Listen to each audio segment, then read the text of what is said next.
I knew winter was gonna make a rebound. Oh, I think about it. Then I see like California wildfires and all that stuff. Oof. Does Jamaica have wildfires? Not like that. No, I don't think so. No. That what was it? What they call that fire? The Boy Scout fire, campfire fire? No, the I campsite think, fire, something like yeah, that. I think campsite or something. Dude, 80 something people died. I thought for sure it was going to be a lot more than that. Oh yeah. Well, and then there's like, there's other stuff. Just like some people who maybe didn't, but it's like injuries and just like, I heard accounts from people where essentially, you're just there's all this, just flaming stuff that's just blowing through the air. Yeah. Yeah. The way I heard it, people got stuck. I mean, there were like, it happened so fast. Putting makeup on or getting a cat or packing a bag of stuff Hmm. doomed you. Making decisions, small little tiny decisions, just made it Right. impossible for you to escape. Yeah. Do you remember when Gatlinburg caught fire not too long ago? A couple of years ago, maybe? Yeah, kind of. I still live in that area. Like Oh you'd have wow. these, little roads that go back into the woods, and you don't realize until you have to get out, and Hmm. it's being blocked by burning wood that how deadly that stuff can get. It's crazy. Yeah. But we live in the city, man. We don't have to worry about wildfires. Yeah, yeah. We got It's to a worry about little. koi dogs. Yeah, yeah. Oh my God. What are you working on? What am I working on? I'm focusing on Snow Days right now. 'Cause I got issue 2 is coming out, and well, it's like 75% done. But I was kind of all in on Cash and Carry. That's the detective series I had done before.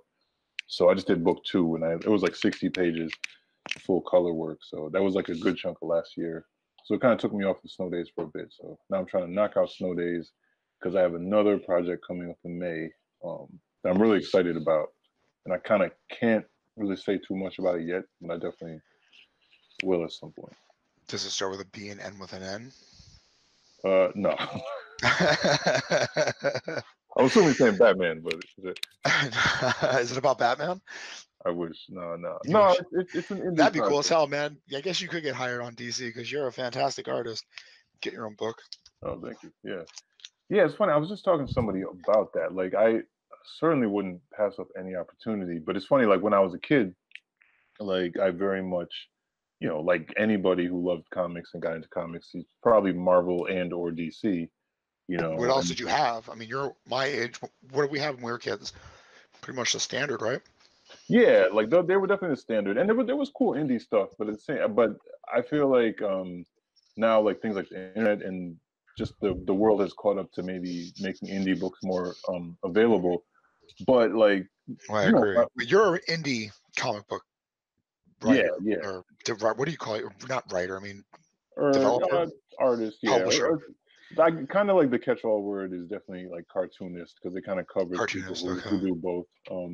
But like back then, like I would have definitely, if you asked me what I wanted to do, it was definitely like draw for Marvel or draw for DC, you know, and I wouldn't pass that up necessarily if it presented itself. But I very much like, I don't know, I just kind of enjoy telling telling stories, and I don't feel as much like, oh, that's the dream, you know what I Yeah. mean? Well, let me ask, man. I'm curious. How old are you exactly? You're in your 30s, right? Late 30s? No, I'm 42. 42. You're my age, exactly my age.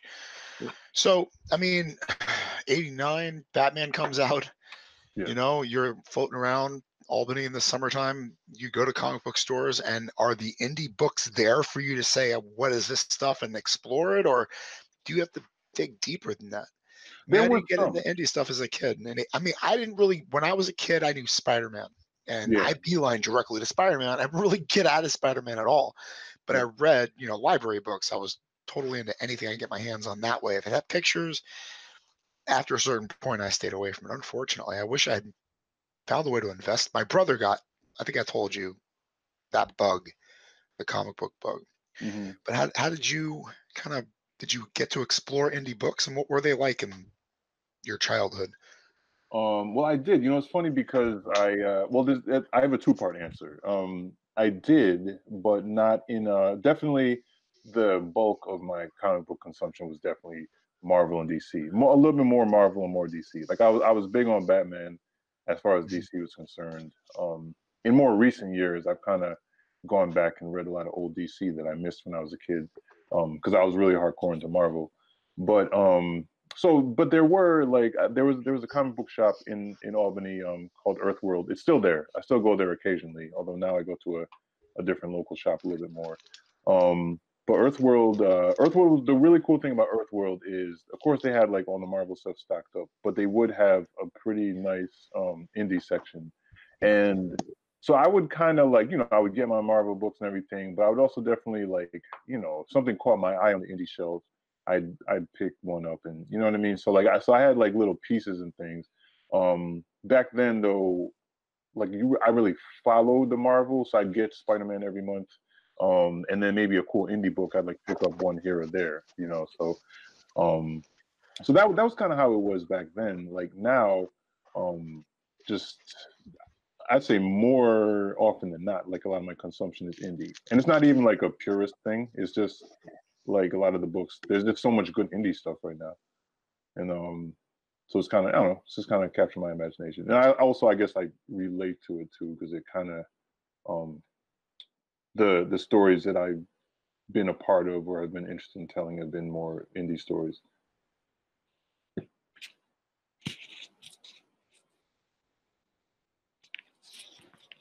You there, Bryan?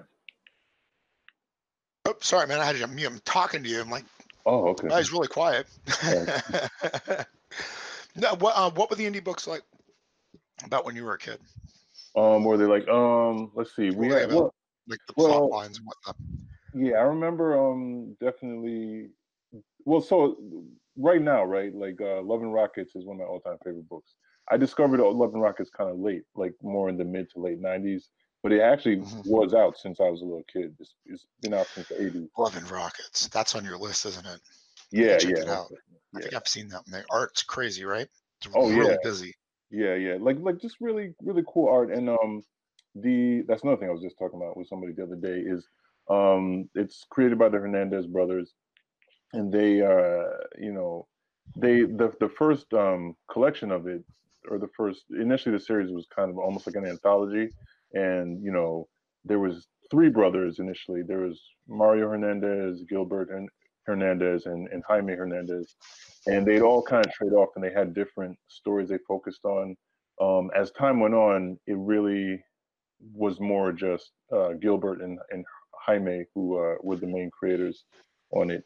And the cool thing about it is they both focused on different characters in different areas of the world. So Jaime would focus on this fictional town in Los Angeles, but it was very similar to where he had grown up, where they had grown up.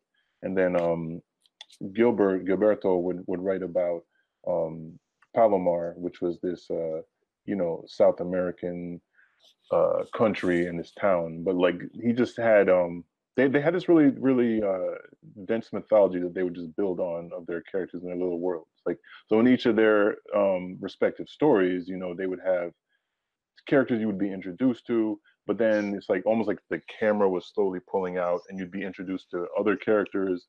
And then as the years went on, they would do cool stuff with like telling kind of intergenerational tales. So in Jaime's stories, you learned about Maggie and Hopi with the initial characters, but then like you learned more about their circle of friends, and then you learned more about Maggie's family. So it's just really cool world building, and I mean it's very much slice of life.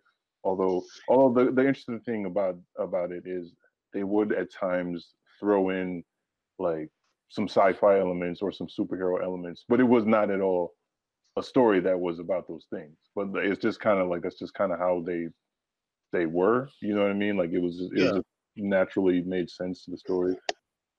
Like Maggie's friends were all like very realistic people, but then she did have one friend who just happened to be a superhero. And it wasn't something they focused on the story. Matter of fact, I think the reveal for it was one night Maggie was out sitting like on a roof or something, and then she just happened to look across a couple of roofs, and she saw her friend in a superhero outfit jump off the roof, and then like that was pretty That's much the good reveal. stuff, man. I like that, right? Yeah. You have the perspective of a non-superhero person watching a superhero person become superhero-ish. You know what I mean? Kind of break that world, Yeah. normal versus abnormal. I Yeah. was just looking up Mark Hernandez. I have actually never looked at. I've never read Love Rockets, right? That's the book that you mentioned. Love and Rockets. Yeah. Love and Rockets. Oh, I didn't Love see and there Rockets. was an and in there. And it struck me though. I mean, if you're buying this as a kid, you're buying books written specifically by people of color, right? Yeah. And the characters are people of color. Right. And if you're a Marvel fan, you're really not getting people of color, are you? Miles Morales wasn't around when we were kids. No, I mean Black Miles. Spider-Man, Yeah, I'm ecstatic about like where Miles is at now, but like Miles right? came about like Catapulted. 8 years ago. Though. Yeah. I mean, I even bought a book because I rebelled against that. What do you mean, Peter Parker's Spider-Man? Can't can't have Well, some other Spider-Man. that was But a huge. that was a badass Spider-Verse. I may change my mind. It was fantastic. I loved Yeah. it. Well, it was a huge misconception at the time it came out because I think what a lot of people did. It was funny the reaction because a lot of people who were I'm definitely not speaking for you, but I know a lot of people at the time were lashing out and they were saying like, oh, it's Peter Parker, it's sacrilege. But like Spider-Verse kind of is evidence of the fact that there's been a lot of Spider-Men over the years and people didn't really freak out until it was Miles. You know what I mean? Like there's been like Spider-Ham. I have Spider-Ham comics from when I was a kid. Like, Spider-Ham has been a character forever and nobody was like, man, you can't have a pig Spider-Man. Like, so it's interesting. I think that a I lot of always took that people. as a joke, though. That showed up in the annuals, I think, more for me than anything else. I don't know if there was like a separate book for Yeah. Spider-Ham or whatnot, but for Yeah. also the Miles Morales thing, I don't even think I picked up on that at all. But I think I picked up on was the future Spider-Man, whatever Right. that was, Spider-Man and I 29. conflated the two, thinking they were the exact same thing. Miles Morales was the future Spider-Man, and Peter Parker was there, I think, as kind of like the guardian, guide, mentor Right. person. Yeah. So just to That break was it what I down. thought it was. Right. It Yeah. wasn't that he was an Afro Puerto Rican or whatnot person from Brooklyn doing something totally different. I thought it was like future Spider-Man. I was like, oh, this is dumb. Oh, okay. So you kind of conflated. No. I do. Future Spider-Man actually goes way back to the late '80s, early '90s. That was when Spider-Man 29 debuted. And again, to my point, there's been so many Spider-Man over the years. But Yeah. the thing that people mixed up when there was the initial, because I remember very clearly when Marvel was getting ready to launch Miles Morales as a comic character. It was about, I think it was like 2011, and there was a USA Today story, Okay. and a Wow. bunch of people who had not who had not read a Spider-Man comic in years freaked the hell 2011. out. It was 8 years Yeah, ago. This is a yeah, brand new yeah, character. yeah. Not even a decade old. That's fantastic. Right, yeah. But this is the thing, and like I was all about it. I read it. I loved it from the beginning, and I was happy to see. And it was well done. But the interesting thing is like people freaked out. Like you can't kill Peter Parker just to replace him, and there's the typical people crying about like, oh, social justice, blah blah blah. But the thing is that like what people didn't get, and this kind of betrayed the fact that a lot of these people were complaining, like hadn't read a comic book in years, was that there was two Marvel universes at the time. There's the Ultimate Universe, and then there's Yeah. kind of like in the movie now you see like there's multiple universes. So the main Peter Parker that everybody grew up reading is alive and well to this day. Like, you know what I mean? Although, a few years ago after Miles Morales, there was a weird storyline where he switched bodies with Dr. Octopus as That Dr. was the Octopus died. best. That was the best. I hadn't read a comic book in forever, that whole arc.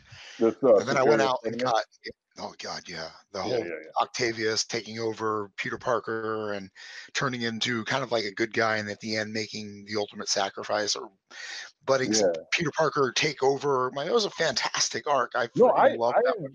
I enjoyed it. I think that it's so funny because I think it's divisive with some people. Some people are like, you know, very much purist, and it has to be one way. But I will say a lot of people who kicked and screamed about Miles were like okay with that. And I guess this is my point. I think we all need to say like, well, when you're Oh man. freaking out about something, like what are you freaking out about? Is it like Exactly. yeah, You're kicking open that door a little bit because you have that problem kind of happening with Star Wars in a way, not necessarily the racial barrier door, but the sexual gender situation. right? There are Which is people who crazy just do because not want to. There are people who refuse to accept any kind of differences. Like if you have Luke Skywalker and he's a blonde, blue-eyed guy, then all Star Wars films have to have a blonde, yep, blue-eyed guy as their lead. And if you don't have that, then you know what? We're going to bomb your house and kill your family. yeah, It's yeah. like No, this. I mean, look, it's people who just can't deal with the status quo, being interrupted at all. Like, and the messed up thing is, there's room for everybody, but like a lot of people, they freak out and they can't they can't share. You know what I mean? It's funny because it's like I could have told you from when I was a kid that, like, black people, women, black girls, read comics and things, but it's kind of like we were definitely consuming it, but it was just assumed that it's like only, only just like teenage to 20-year-old white guys, and so they were Yeah. catered to, and then when you have any stories that highlight people outside of that group, people freak out, and it's Well, it's like, also you have to remember that comic books were going bankrupt in the oh yeah, 80s. yeah, They yeah, were dying. 90s, 90s, forget about it. I mean, yep. I think Spider-Man rejuvenized all not Spider-Man, Superman rejuvenized a bunch Right. when Well, they the killed him. movie deals really saved Marvel, because that's the whole reason why the movie rights have been fractured for years, and Disney is kind of slowly, getting back some of these properties. But like Stan Lee, it was like a Hail Mary. Basically, he sold the movie rights to a lot of the characters to like Paramount and Sony and all these different companies, and that like saved Marvel, and in its essence, kind of saved the comic book industry and gave it a shot in the arm. So like, Yeah. yeah, man. But yeah. No, it's a lot. But I gotta say, the last 10 years have shown you have all these things. People freak out, but then they do become really successful, and it's proof that, like, number one, the world isn't going to end if you have um, a wider range of heroes, and number two, that it's just better for storytelling. It's like, you know what I mean. As Yeah, long as the that's story is good, that was my mind right now is storytelling. I mean, I was just thinking about Black Panther. It's not a black film. It's a really good movie about an African king. hmm You know what I mean? It's got a cast that is the cast that it has, and you can call it whatever you want to call it, but it's just a really good story. And it could be a really bad story and not have any attention whatsoever, just very easily. You know what I mean? And still have the same exact situation going on with it. It's a great movie. And there are other examples about like that too, right? I mean, where you have kind of a movie about a certain community, but it transcends it. right? Yeah, Priscilla, yeah. Queen of the Desert. I mean, if you've Yeah. seen it, Wait, what's that? Priscilla, Queen of the Desert, the drag queen No, movie from Australia. no, I haven't seen Um, that. that's fantastic. Okay, I'll check it out. Yeah, but I think that it's just funny. It's like, and then I think the intersection, obviously, of business and art is a whole thing in and of itself. You know what I mean? Because it's like Yeah. these companies they're looking at their bottom line, and a lot of times there's been fear. There's been fear that, like, if you shake up the status quo, it's going to hurt things. But I mean, look, I think Star Wars, Status quo is shaken up. Well, I'm yeah, talking about business wise. Star yeah. Wars is interesting right I now. think I think Star Wars is a perfect example. Like, you had people saying we're going to boycott Star Wars, blah blah blah, but it Destroy it. broke records. It broke You records. know, Black Panther broke those records. people destroyed EA though, I think. I think they broke the back of a major gaming corporation in this country. I don't think it's a necessarily bad thing, but I don't know. Are you a gamer? Do you play video games at all? I used to be big into games, but it's like, I think when you draw comics, it's kind of either or. Like, you Yeah, can't. There's you just not can't do time. either. There's Yeah, not time to do both. So I'm a casual gamer now, definitely. yeah, me too. That's exactly what I am. Occasionally, I'll be able to sit down and play it for a few hours. But there's a big stink about EA's Battlefield. No, what the hell is it called? They have Oh, a Star Wars Star Wars Battlefront. Battlefront, exactly. That came out and people are just all over it, hating it, crazy, nasty, blah blah blah. hmm And I don't know whether or not I've played the same game, but there's a Yeah. female protagonist, Yep. and you're playing a female, whatever turncoat from the Empire and a bunch of other heroes. And I'm wondering, is this why people hate this game so much? Absolutely. Because you, It just is though. Like, I mean, it's well, that was my point why I even brought up the new Star Wars saga is that like people have flocked to it, and you have this very loud, angry group of people, but at the end of the day, people dig it, and that's good. I mean, I yeah, didn't like The Force Awakens. I didn't think it was very good. I didn't think it was very strong narratively. I didn't think it didn't punch my buttons. The Han Solo introduction was just awful. You know what I mean? There were just so many bad parts to The Force Awakens. But The Last Jedi blew me away. I was oh, I like, I thought left that. yeah. I mean, Last I, Jedi is easily one of my favorite Star Wars movies ever. I did like The Force Awakens, so I can definitely agree to disagree, but I definitely feel like The Last Jedi was my favorite. Like, there's a lot of good. Don't get me wrong. There's a lot of great parts to The Force Awakens, but they really just kind of ruined it for me with the Han Solo thing. I mm, think Disney hates Han Solo. I think with that's the problem. with them killing him, or with him, or just with him in the whole Well, I mean, movie. ultimately, we don't know what happens with the death, right? It could be an actual death. It could be meaningful for the plot, so I can't say anything about it. But when he showed up in that giant ship with that random monster running around wherever it was, and the bad guy showing up to kidnap him or whatever, it just felt so contrived, felt so horrible. Hmm. It's like, let's throw Han Solo into the movie. How are we going to do it? I don't know. Just toss him in there with a bunch of random things that make no difference to anything whatsoever that just show up right for that one particular scene. It's Yeah, really upsetting. it's interesting. I think it's you know, I love Star Wars, and I think that I mean, I admittedly didn't love the prequels. I thought episode three was okay.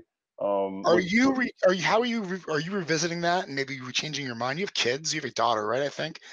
Do yeah, you yeah. push putting her in a situation to where she can experience it? Do you want her to experience I've it? allowed I've let her watch it. She definitely likes the original trilogy and the new trilogy the best. Oh, Like, but really? Okay. yeah, she's definitely seen movies from all of them. But like her favorites are like the old ones and the new ones.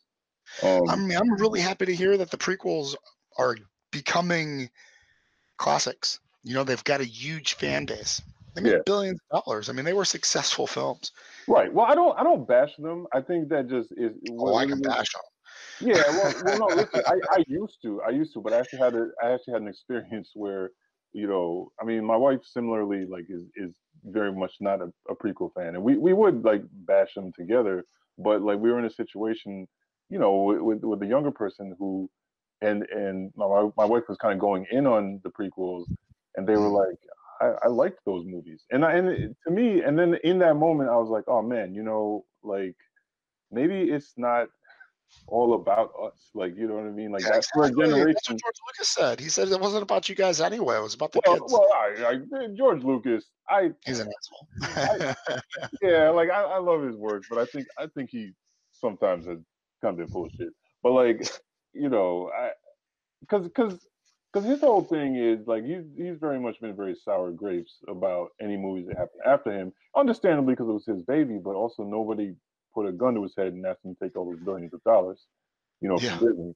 So like, I don't know. I think that he one of my biggest issues with the prequels is it just like I lose you. really it just felt like he didn't watch his old movies before writing them. Like, you know what I mean? Like, I think it's not that they have to be the same, but like there's just continuity is all over the place. He kind of like ignored like central elements of the, you know what I mean? Like story flow. You could, You know the rumor though, right? And it's turning. I think ultimately history is going to doom him and give his ex-wife complete credit for the narrative of those oh yeah, yeah, films. yeah, yeah. No, it's not a rumor. Are you talking about like the No, whole? I know it's not a rumor; it's complete truth. But I'm saying that Yeah, history is going yeah. to diminish his involvement in those films in a significant way. I I mean, yeah, he mean, took the pictures, but he yeah. told the story. But I mean, honestly, I hear that it was crap before she got her hands on it. Yeah, have you That's what I seen hear. if you I don't know if you happen to see that YouTube video, but there's a kind of amazing there's an amazing YouTube video where they broke down the how the all right, so there was like a almost final cut of the film, that like he showed to like Spielberg and I think Francis Ford Coppola and like a bunch of his director friends. You can see it's all on YouTube. And like they watched it and they were like, George, like what the hell was that? Yeah. And because the movie that we know as A New Hope, like it was cut together completely differently. It was in a way that like didn't make sense. So like some of those deleted scenes where like you see Luke with his this is turning to Star Wars talk, but some of those deleted scenes where you see Luke with his teenage friends on Tatooine, like there was just a ton of that, and that's like how you jumped into the story. But they didn't even really introduce Luke, so you didn't even know who this kid was. You just see like this kid, so it's almost like he was just telling American graffiti in the desert, like and whereas the movie that we eventually got, you jump right into the action with the Star Destroyer bearing down on Princess Leia's ship and like Darth Vader coming in, and you know what I mean, and like and it's just like very compelling. They don't waste any time getting to the action.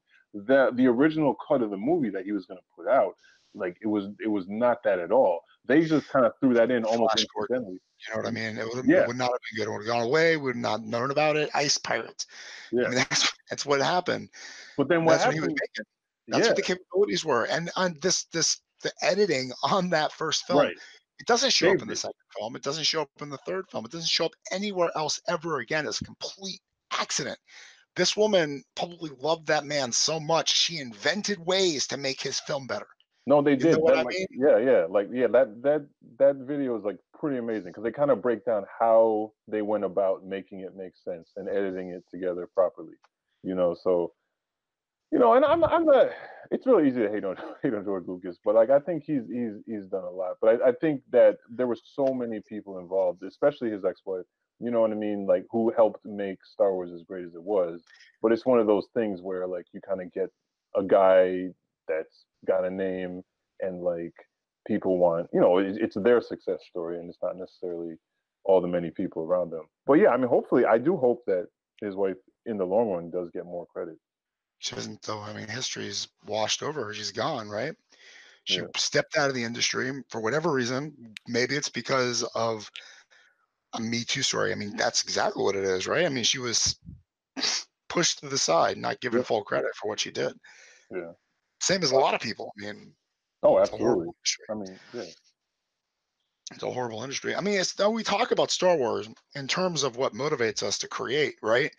Because when we think about Star Wars, we think about them pulling these parts together from over the place. Even when they do their mashup models, they make it seem like you could do this, guys. This isn't a studio getting behind a director and a team. We put this together from nothing, just our imaginations and our can-do attitude. And as kids, I mean, that was really expressed in the marketing for Star Wars and Empire Strikes Back and Return of the Jedi, because they showed you how to make this stuff. This is how we made it. And you're like, dude, I can do that shit. Right? I mean, it starts out, this is how we drew the storyboards for the movies. And it's like, what? I could do that. I could tell a story like that. Yeah. To this day, if I sat down, I could, sketch out an X-wing, like just because it's that indelible, you know what I mean? Is that the beginning of your art odyssey? I mean, what started it for you in terms of I've got to draw? What was the first thing that you were drawing over and over and over again? Was it Batman? It was a bunch of things. So I can like, it's almost like there's like a whole stew of things, but I would say if I had to break down the central elements, and I'm sure I've probably spoken about this on our past probably right. But one of the biggest things for me was definitely, all right, I could break it down to like three things. It was definitely when I was very young, there was Spider-Man and His Amazing Friends, but they would actually have like the Marvel Hour. So it was that. Marvel Hour. Yeah. I remember Iceman and Fire Girl. Firestar, yeah. And then they had like would they date? Were they a couple in that show? That was one of the things that was kind of crazy about that show is they weren't officially dating, but Peter and Bobby Iceman, they kind of had this rivalry where they both dug her and were trying to go back and forth for who she liked or whatever. It just bothered me as a kid that Iceman wanted to be with the Fire Lady. like a lot. I just didn't get it. I was like, dude, you know that's dangerous for you, right? And then as an adult, I realized that all women are dangerous, so it didn't really matter. It was Well, it was it um, was telling me what the world was going to be like. Um, so that's where your art comes from. That's what you were well, drawing, so that that cartoon. well that really so what that did. I mean, I definitely would draw a little bit, but like, and you know, in general, when I was a kid, like all kids draw a lot, right? So I just was Yeah, drawing, and I just didn't. I never really stopped. You know what I'm saying? But what happened with Spider-Man was that was like it kind of gave me a little bit of a focus, and I was like, oh, I really like superheroes, and I like this type of stuff. So I would just do like little doodles, like not trying to draw my own comics yet or anything, because I was very young when that was out. Like, you know what I mean? Like, so it wasn't like my ideas were solidifying or anything. But then, 7, 8. I remember that. I mean, that was yeah, 1984 and 1983. yeah, Chicago Bears were playing in the Super Bowl, and that's on Saturdays. Right, right. the snorkels, right? The snorkels. You remember the I snorkels? vaguely remember that. Yeah, vaguely. That was the one I would eat with cereal, the snorkels. Yep. Yep. Um, Yeah, so I but mean, like, you don't draw comic books with superheroes now, do you? You don't draw that kind of stuff, really. well, so that's interesting because it's like there's that one, you know, dream project which I will get to, which I've spoken about on the show, which is about a superhero. It's kind of a reimagining of. So I had a superhero comic that I used to do when I was in high school, and that comic, you know, like most comics that a lot of high school students come out with, it was somewhat derivative of the stuff I liked. Of So course. it was like it was I would describe him as almost like I don't know, a weird mashup of Batman and Wolverine and he could fly. It was weird. So anyway, but like he had powers and everything. And like it Did you have wasn't, you an know, origin story for him? what's that? Did you have an origin story for him to explain all those powers, or you just had all those powers? You know, I remember the first issue. I'd never explained how he had his powers. I think that in the mythology of the book, like some people just had powers. So kind of like with the X-Men, how like some people are mutants who are born with powers that show up at a certain point. I think that was his deal. But I never really got into it because I only did like one full issue of it. You know, and I had Okay. ideas for where it would go.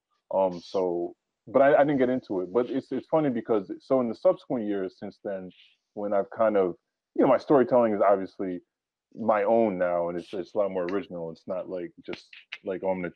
And you know, a funny thing is like when I was creating that, just as a side note, when I was creating that story that was kind of derivative of these other characters, I didn't think it was, and then I remember uh, there You're would be trying to like be original as hell, right? yeah, there would be like random moments where I picked up a Wolverine book and I was like, oh damn, I kind of I kind of let that you know slip What into the my hell is story. this? Yeah. So anyway, Interesting. I mean, how you can't avoid doing that? You well, really can't. You I have think to tell those stories again. yeah. Well, this is the thing though. So what happened is I would say this was when my wife and I were I think we were just friends at this point. You know, my wife's an artist too, and we would just get together and draw and kick ideas around.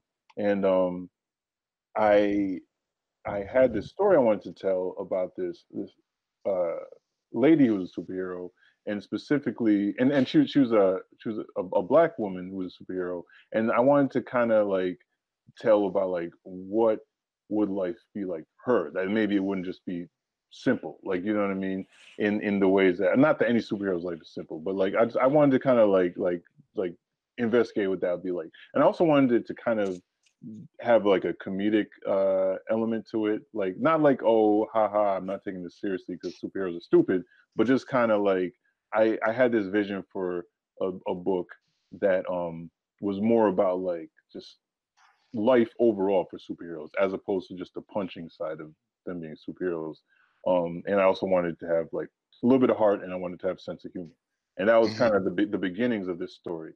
And then it's one of those things where um because I was working on so many things over the years, I never actually sat down and made it, but the ideas kept forming in my head. And so I started thinking about the world that surrounded her and the people, the community, the friends and the family, you know. And I definitely had this vision, like from very early on, that her boyfriend was a superhero, but it's not like his story. Like, you know what I mean? Because like one of the things that I'm kind of all over the place, but one of the things that originally made me think of this character was there's that, you know, the in Spider-Man lore, there's the Gwen Stacy storyline where Gwen Stacy died, and like you know, she was Spider-Man's girlfriend, she's Peter's girlfriend, and like her death kind of created this darker moment in his this kind of loss of innocence moment for Peter, right? And the funny thing is, I read a lot of Spider-Man growing up. I just coincidentally that was just a part of the Spider-Man story that I never got around to reading until I was an adult. And I just remember like hearing about it though. They'd reference it in the books and they'd reference it just wherever. So it was this thing that was people held in such high regard as this pivotal moment in comics. And so finally, like flash forward to like 10, 12 years ago, I'm at the comic book store and Marvel had kind of collected the Gwen Stacy saga or the death of Gwen Stacy storyline. And so I'm like, oh, I'm going to get it. I'm going to finally read this amazing story. And I just felt like, and don't get me wrong, there's a lot of cool Spider-Man stuff in there, but I just feel, I think the way that it had been spoken about, I was like, oh, Gwen must have been this character where that was really significant, you know what I mean, in the storyline. And as I read it, I just was like, oh, like she's kind of there, and like Peter, she's a source of his angst, and you know, Romantic angst for a long yeah, time. yeah, Do but they get together? Oh, she's with Flash now. Oh, they're together if he can get through the mission fast enough, or no, he has a cold now, so they can't touch or whatever the hell it is. There was right, always like a contrived excuse why it wasn't going to work out. yeah, And at the end of the day, she dies. right, And and Mary but Jane's that much hotter, so it's okay. right, well, yeah, everybody loved Mary Jane, but like, but the thing is, like, I when I read that book, I remember just being like, oh, like that's it, like the just because I felt her, you know, Gwen as a character, they didn't develop her. It was all through how she was, you know, she was basically a plot device for Peter's angst and like for his drama and his ups and downs. And so it just made me think about like telling a story about like a woman who was in a relationship with a superhero, but she had a very full life and she became a hero herself. You know what I mean? And I kind of like flipping that whole paradigm of Gwen Stacy on his head. And then that also gave me the idea of Kind of reminds me of Barbara Gordon in a way, yeah, yeah, right? yeah. And She Barbara, had to have. right? Yeah, and Doesn't she then, get huh? paralyzed at some point too, though? She did, yeah, she did get paralyzed, which a lot of people, which you know, that was definitely controversial. And when it originally happened, it wasn't supposed to be canon. It was supposed to be an Elseworld story because it happened in Batman: The Killing Joke, which Alan Moore has like since kind of disowned. But Wait, I thought in the Killing Joke she was in a wheelchair and then she was brutally no, no, raped she was or murdered. not. Yeah, she was not in the wheelchair yet. Oh, she She was wasn't. walking. Okay. Yeah, but in the Killing Joke, that's what put her in the Oh, I see. ordeal. Okay. And so initially that wasn't canon. That was supposed to be Elseworlds, but basically other writers were like, no, we want to I'll utilize play in this. that world. Yeah, and you know, interestingly, you know, it was kind of controversial because I mean, obviously it's like a horrible way to treat one of your few women superheroes, you Mhm. know. But what came out of it is, you know, when she became Oracle and she was a character in a wheelchair, that she was still formidable and like an important character, and like you know what I mean, a character with some depth. So it's one of those things that, in a weird way, kind of ended up working out because you had this disabled character who was still just really heavily involved in superhero stuff, you know. Um, but anyway, but like with just real quick with what I was saying though, like the so anyway, like that just made me want to tell a story about a woman and just flip the idea of being this side character to the superhero on his head. You know what I mean? And like so then long story short, it occurred to me at some point that the superhero should be uh my like modern grown-up me version of that character who I wrote when I was in high school, you know. And like so I kind of it caused me to kind of like rewrite that character and who he is and what he's about That's in a much interesting, stronger man. I like it because it gives you an opportunity to have a Mary Sue, right? To have this really all-powerful character and to also show some vulnerabilities. I mean, what he does that's bad. yeah. It's kind of like, what is it? There's another thing that it's kind of reminding me of Dr. Horrible sing-along blog or something like that. I think the main like superhero character Hmm. kind of inflicts harm as he's helping people along the way. I mean, he's kind of really nasty, sarcastic, jock type personality.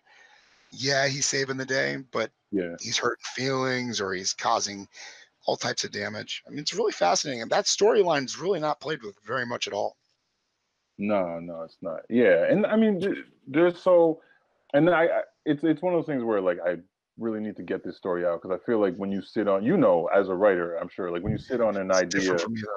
I mean, I get a week, 2 weeks, I could push out 5,000, 8,000 words. right, I don't know how long it takes for a comic book. I don't know.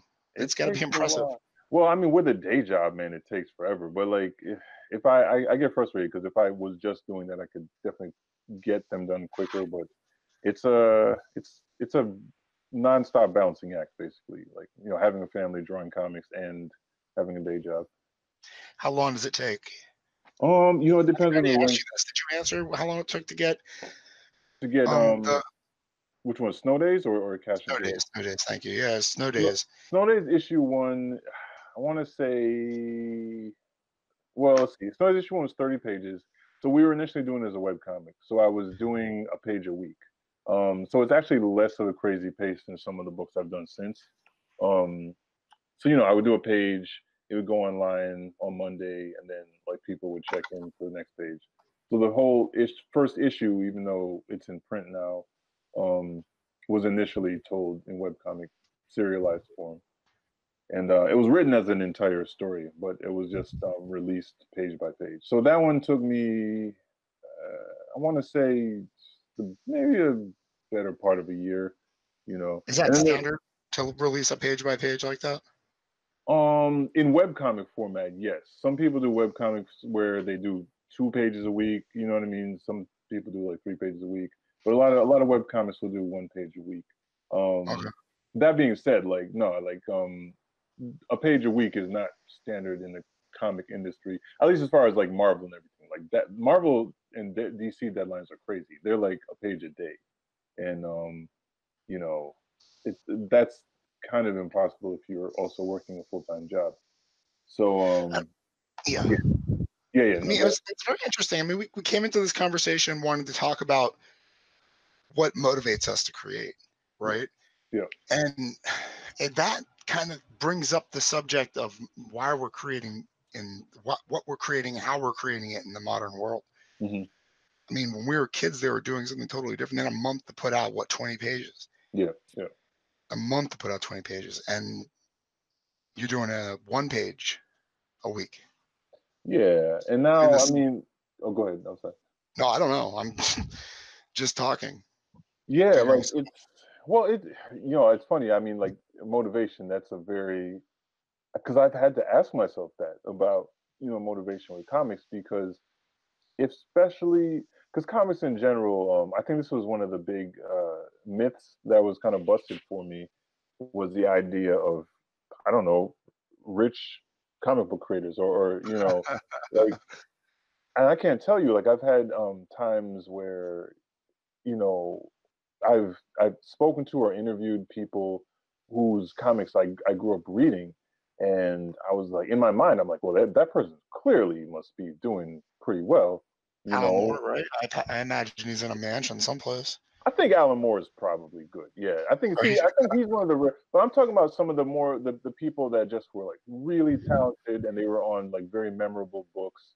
You know what I mean? But then maybe they're not Alan Moore. I feel like Alan Moore is like one of the people that's kind of on the universally accepted comic book Mount Rushmore. You know what I mean? And like somebody like Todd McFarlane is rich. Yeah, Like you know what rich. I mean? He's got to be Yeah, rich because you know his name. I think yeah, fame is interesting because once you get to a certain level where people are kind of divided about your quality, you're mm, probably worth a lot of freaking money. I talk to yeah, a lot of people who are very popular within a circle of niche, a mhm, niche kind of audience. right. They're successful. And they're really successful. They're doing fantastic on a yearly basis. But in terms of name recognition, Q score, corporate Right. name, whatever you have, they're nobodies. Yeah. I They're mean, millionaires. I mean, they're making like 7 figures, 8 figures a year. what You don't know industry their are name. you talking about? What's that? Well, what industries are they Indie in? publishing, indie books, indie Oh, really? fantasy, Indie books? speculative Okay. fiction. Yeah. Oh, interesting. Yeah. Well, but I that's mean, I the don't know thing. about Like, maybe not 8 figures a year, but they're at right. least getting close enough to the promised land where they could make their own rules. Yeah, yeah, yeah. But Like, you're never but going to know their name. yeah, and I think comics. That's very rarely the case. There's certainly people who like exceed that. And Todd McFarlane is really interesting because he um was just smart. Like I saw his interview with him like not too long ago. I think even in the last year, Yeah. and he really broke down his business vision that he had from very early on. And as you watch the interview, he's somewhat self-effacing about his actual art talent. Like, you know what I mean? Like, he'll tell you like I wasn't the best artist, but like I knew my goals. I knew what I was gonna do, and like nothing was gonna stop me. And like the way he broke down the business aspect of it, I was like, oh wow, like it. Just listening to it, he was speaking about it in a way that I don't think a lot of comic people do think about it. Granted, it was also an era where I think he was open to do it. Not that it was common for people to, but like I think that like his success makes it. It's just not as easy for someone to try to replicate like Todd Not anymore, McFarlane's right? path to That's success. Yeah, done. You don't become Todd McFarlane anymore, right, right. right? You don't become who did Spawn? Is that the same guy? No, that was Same yeah, guy. that was Todd Yeah. McFarlane. Yeah, yeah. And then Jim You Lee don't you don't become obviously. Alan Moore anymore. I don't think. Yeah. I mean, I guess Neil Gaiman is kind of that, but he's got Well, yeah, his feet he's in doing different novels. ponds. Yeah, yeah, He's doing and TV series, he's doing novels, he's doing comic books, he's doing everything he could possibly do to get stories out. right. So Well, he's different. But there's people creating mind blowing comic book work now. Like you know what I mean, like right, really good stuff. But they're living check to you check. know them, but Yeah. nobody else does. I mean, who does Saga? I mean, that woman Fiona, Oh, Fiona Staples. Yeah, and it's Brian like K. Vaughan. amazing. What a See, gorgeous artist. yeah, yeah, and I think Brian K. Vaughan, who creates Saga, is there is a path for some of those people who have written for Marvel and DC and then gone on to do their own indie work. There's a path for them in that they've translated some of their series. Like Saga, I don't think it should ever turn into a TV series, and they claim that they don't ever want to. Because I think Saga is one of those things that's really just unique to the comic book format. I don't think it would translate. But that being said, like some of the other shows have translated to TV shows, like obviously Walking Dead, more recently Deadly Class, which is a really cool comic book. And so I think those are some of the ways in which comic book creators are finding, greater financial success is when they write books that kind of cross over into other media, you know. As And an they, indie, though, I mean, are you hoping to get commercial success to the point where the whole world knows who you are? Or are you I'm not hoping to tell your stories to a receptive audience? Now, I mean, we're again motivation, right? Why we right, do what we do. right, We are in a world where corporate America, the publishing industry, I'm assuming it's the same with comic books, doing really well. hmm But comic book writers, comic book artists, comic book whoever the hell else aren't doing very good at all. Authors right, are like, how am I going to pay my rent? How am I going to pay my mortgage? I can't put my kids through school. I can't pay this, that, and the other thing. But publishing industry is like, hey, we had a banner year, guys. I don't know. So, yeah, I yeah, mean, now my motivation is no, publishing world. I want to skirt around you and make all that money that you're stealing. So how do I do that? That's right, motivation. And then the art changes, doesn't it? Now it's not just about storytelling. It's about sales. It's about how to yeah, do the best at A, B, and C. Because if you don't, if you stand out, if your art doesn't match what the world thinks it should be, hmm you're not going to sell shit, right? right, I yeah, mean, I saw a guy at the Comic Con in October that was stopping at booths and having conversations. And this guy had a comic book. I mean, I'm not going to disparage him. He worked hard, but he mm, was a lawyer, so he had a day job. I don't feel completely bad saying that the art was just not there. I picked it up and I started leafing through it, and I'm thinking to myself, oh, he said he outsourced to Brazil or whatever. And I'm like, man, this sucks. Because not only did he invest in that, he invested in the booth. And my first impression is, oh God, dude, not good. Hmm. You know what I mean? Yeah. Stands up to what we understand as being quality professional work, but he looks like an indie, 100%. Yeah. Well, and that, you know what, that's an interesting, you know, I guess that's an interesting question in and of itself. Is kind of like, because indie can be super high quality, obviously, but I think that The there's goal also, is, right? The goal for yeah, you as an artist is to produce the best work you can do. And then you as the artist are competing with other artists to produce the best work in the industry as well, right. right? I mean, that's Yeah, why that's why we do what we do. I mean, we're not doing it. I'm trying to tell the best story I can, but my well, abilities are going to change with every story that I tell. yeah, And what I actually want to do is ephemeral. I mean, maybe that's even the wrong word. What am I looking for here? It's vapor. You know what I mean? It's like a thing I don't even know. well, I yeah. put I the mean, I words guess down. for you, like, yeah, I'm interested in hearing, like, for you, like, what would you say? All right, like, put it this way, because what I'm hearing from you is definitely that with the mechanics of the publishing world, that you've had to really kind of I don't want to put words in your mouth, but you're saying you've kind of had to like really factor that in, right? Like as far as like, you know, you're writing and how to build things. Like is that what you were saying a little while ago? Well, I mean, in terms of you have two choices, right? You can go traditional and you can go indie. Hmm. And if you're going traditional, you have to fit the model of the business that you're trying to get into.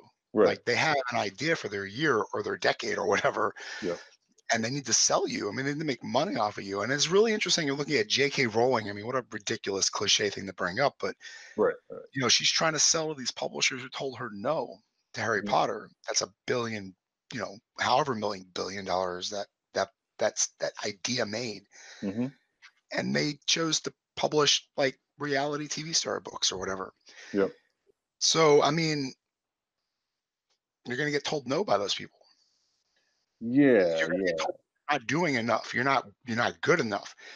And then you're going to sit at your desk with that rejection letter. And then what are you going to do the next day? Are you going to continue to write? Is it going to scope or shape how your next story is going to come out? Yeah. You got told no for this piece of art that you produced that wasn't good enough. You keep sending it out, but you're still going to have to write something. So it's going to shape how you write. It's going to motivate you in a No, certain way. absolutely, absolutely. And you know, I hear what you're saying, and I look at one of the things that's really unique, right, about this time we're in is you have the stories of the J.K. Rowlings. You have musicians where I like don't even think you become a J.K. Rowling anymore, right? I don't think you become a Seal or whoever have you, and you're not going to become that person. Those people don't become anymore. well, think about it. I mean, think about it. I hear what you're saying. I think that yes, I think it's not as common as we would like to believe, and I think that it's what drives a lot of people to create is saying like, man, like you know, J.K. Rowling was living out of her car and writing in cafes furiously, and then it worked out even when people turned her down. And to me, I think the biggest takeaway from that is like do your best storytelling and be true to yourself. This is how I interpret it, and be true to yourself Do the and work, push right? and push through rejection.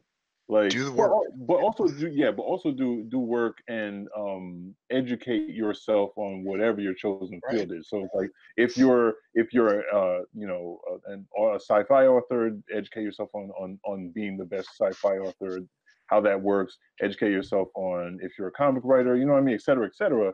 But I think that what happens a lot of times, especially in the social media era, is people hear these success stories and they're just like, all right, man, I'm just gonna come home from work every day and I'm gonna knock out a story and it's gonna be the next Harry Potter or the next, insert super successful series here. And I think a lot of people miss the steps of like doing their homework for their particular industry. And Well, you're not an every artist, so you know, right? You start out with A. You start out with your first draft, and right. then you scalp it. What the hell, man? I cannot get this word out of my mouth, and it's like one syllable. You Yeah. sculpt it into something else, and then you send it to somebody who will either say yes or no. And if they say no, it comes back to you, and you sculpt it again. You know what I mean? So something completely different goes out as C, and then D, Or and then E. right, By the time or you somebody keep says yes shopping to it. it, it could be anything. Right, but what's interesting? I wish I could attribute this quote to who actually said it, but I was listening to a podcast in the last few months, and one of the guests on the show was talking about how the idea of rejection is really underrated when it comes Very to important. yeah, Very important. and don't Motivates, get man. right, Motivates. You got to know it's like, okay, you know what? I'm gonna try harder next time, and you're gonna give me a yes and a check. So right. But what she was actually saying, right, was that she actually set out for 2018. Her goal was to be rejected like I don't know, like 2,000 times or some crazy wow, oh number. my God.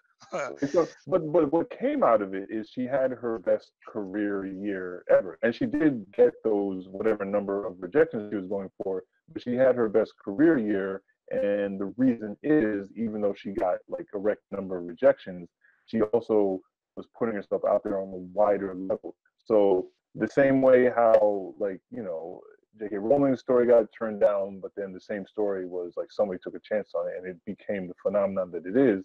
It's like I think one thing that holds us all back is just rejection and the fear of it, and maybe even Yeah, like it's true. getting how quickly we get back up from that hit for when It's our very and true. I mean, it's true, the thing about it is, though, when you do get rejected, you can't consider it a hit. You have to do what that woman says. You have to look at it as a success because it yeah, takes so many parts and pieces to get it done, and you'll yeah, eventually get really good at it, putting it together. I mean, God, man, I didn't have 2,000 rejections last year. I didn't come close to that, but I definitely had three figures worth. right, right, You know what I mean? It's like I sent stuff out hoping for a yes and got a no back. yep, Still doing it. You know, it's yeah, February. I've got like I've already made a little money. You know what I mean? You yep, just got to keep doing it. You just yeah, got to keep doing it. You don't know if you're going to have a great month or a shitty month. Just yeah. don't know. And you just develop contacts and people that you talk to. You never know what somebody's going to say that point you in a direction that might make you a little money. I think that's how Yeah, it yeah, works. yeah. Yeah, and it's I mean, it's hard. It's like you do your best and you got to put yourself out there. And I think as long as for me, right, like you can definitely like rework something after you get a rejection, 100%. especially if you get like constructive rejection. You know, Not even close. um, I mean, you get rejected enough on a story, you know there's something wrong with it. So you have to do a rewrite. You have to be, cut, build. What's right. wrong with it? Or, scrap it, start something new. I mean, that's what's so awesome is that, I mean, you got to aim for the season. You got to aim for the year. You got to aim for the science. You got to aim for what people are doing out there because you have to be interesting and unique. I mean, we're talking about what motivates us, right? Mhm. It's not the story that you wrote in high school anymore. Because that story, like you said, was derivative of like 4 or 5 different other ideas. You wanted to be original. So you took that idea and you built on it and you made it your idea and it became something completely new and you split it up into 8 different ideas. You know what I Yeah, mean? It's got yeah, legs and it walks on its own sometimes. I mean, it's really cool how the motivation is to stand out. yeah, yeah, yeah. It's and I mean, being an artist is it's so. I always say that our particular brand of like capitalist society that we live in right now has not caught up with the arts. It's like, they definitely have figured out how to make money on something here and there, but Mhm. I guess it's a combination of things. It's a combination of factors such as the fact that the arts in general aren't really championed um No, not at all. or yeah, like even Which I with think is a good thing, right? Because I mean, how are you going to chat? The cream does not rise to the top if mhm, there's 1,000 gallons of crap. You know what I mean? It's like you have to have a thinning of the herd. You want your artist to have a thick skin too, right? I mean, you want them to be able to stick it out and become the best.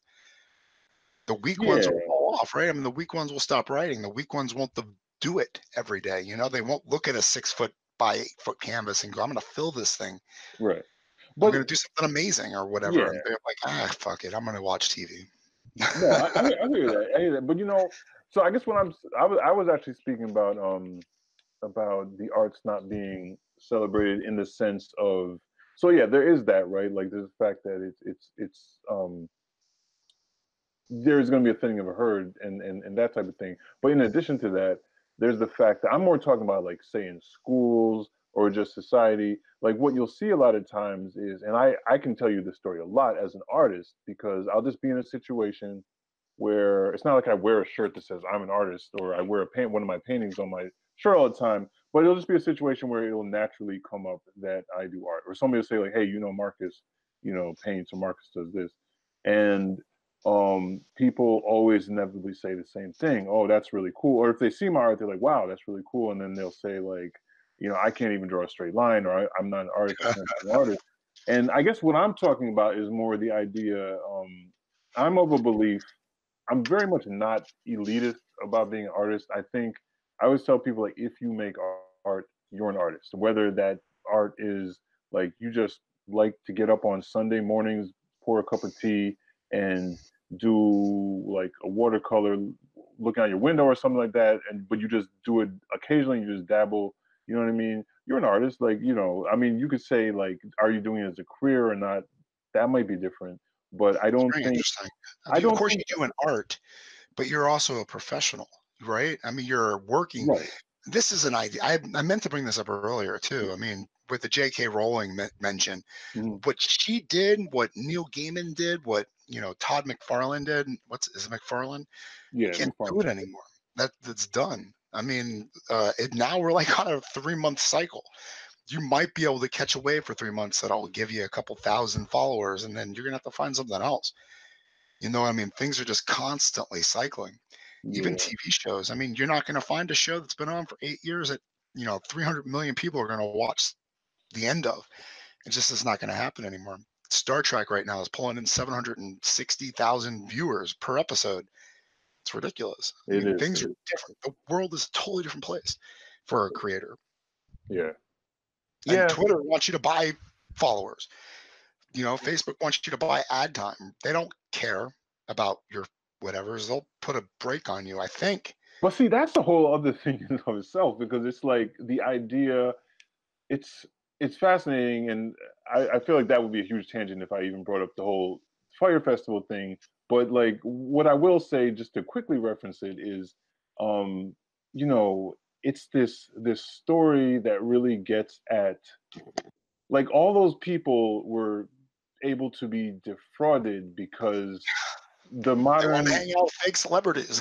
well, yeah, and it's kind of like the idea of, so, like, all the things that you and I have been talking about for the last hour, right? Like, this idea of what you create, and maybe having this IP, or this, like, quality storytelling, or whatever, that maybe helps launch a J.K. Rowling or a Todd McFarlane or something like that. It's like it's shifted in a lot of people's mind, and it's almost like the capital is this digital social capital of your Social. like, or your Yeah. follower How count. sticky You you know what I are, mean? right? Yeah, How people glue themselves to you. right. But that just doesn't translate to art, though. You know what I'm Doesn't saying? at And all. it's like, At I think all. I It's think fascinating. yeah, You said you watch YouTube videos, right? yes, And I'm yeah. sure you've seen this. I watch sailing videos now. These couples on boats, they go out and they tour various countries in their catamarans, and they come from the weirdest backgrounds. Like, one's a scuba instructor and the other Mm, one's like an engineer on cargo ships or whatever. But right. all of a sudden they're putting these artistic projects together, and every week they're publishing a movie, a Hmm. 20-30 minute movie where they're going over a detailed history of sailing and the practices of engine repairing. And it's like, dude, this is really creative, and I'm pretty sure 10 years ago you never would have thought you would be making movies on a Right. weekly basis. The art has shifted. It's now no longer a person who has to go to school and become a filmmaker. You know what I mean? They go to school and become something else, and then let's figure out how to make a film. But yeah, and I mean, stuff like that is interesting. But I guess when I hear about that, what it makes me ask is, like, how common is that? And is that a thing that another person can translate? You know what I mean? Like, I think that's a tricky thing about this era we're in, is like, and you'll see it, right? You'll see different people. So obviously, there's some people who are famous just for being famous, and they have Kardashians, legit, yeah, and they've legitimately found a way to monetize that fame and move forward. But then you They also see came from money though already, right? They're already rich before they exactly, become famous. Same exactly, as this one guy, they're travel people. They just go. I love travel videos. I'm so yeah, addicted to them. mhm, They just go from country to country to country. Before they started doing it, though, the guy had done some kind of gaming situation with credit cards where mm, he amassed like millions and millions of frequent flyer miles, and he got perks for hotels and lounges and this and that and the other thing. So he basically got to do a year on the road because he put his business expenses on his credit card or whatnot. that's So interesting. right, he didn't have to start with nothing. I'm going to be a writer and I'm going to build myself up one story at a time. He went, okay, I'm going to put $1 million with a credit card miles or 1 million miles with a credit card on my name or whatever. So I mean, isn't that fascinating? I mean, it's Yeah, interesting yeah. how you can develop the beginnings of something amazing. It's not. I spent 42 years developing my artistic skills. It's I had a business and now I'm doing this. Does that make you Yeah. feel? I mean, it hurts, doesn't it? A way. Yeah, I mean, I think so. I think I just feel like well, going back to real quick, because when I'm even like trying to answer that question that you just asked, I guess it brings me back to the idea of motivation, which we were speaking about earlier. And I think motivation definitely varies, obviously, from person to person. And for me, like to answer an earlier question, not to answer a question with a question, but to answer your earlier question, I think you had said, what did you say? You said, I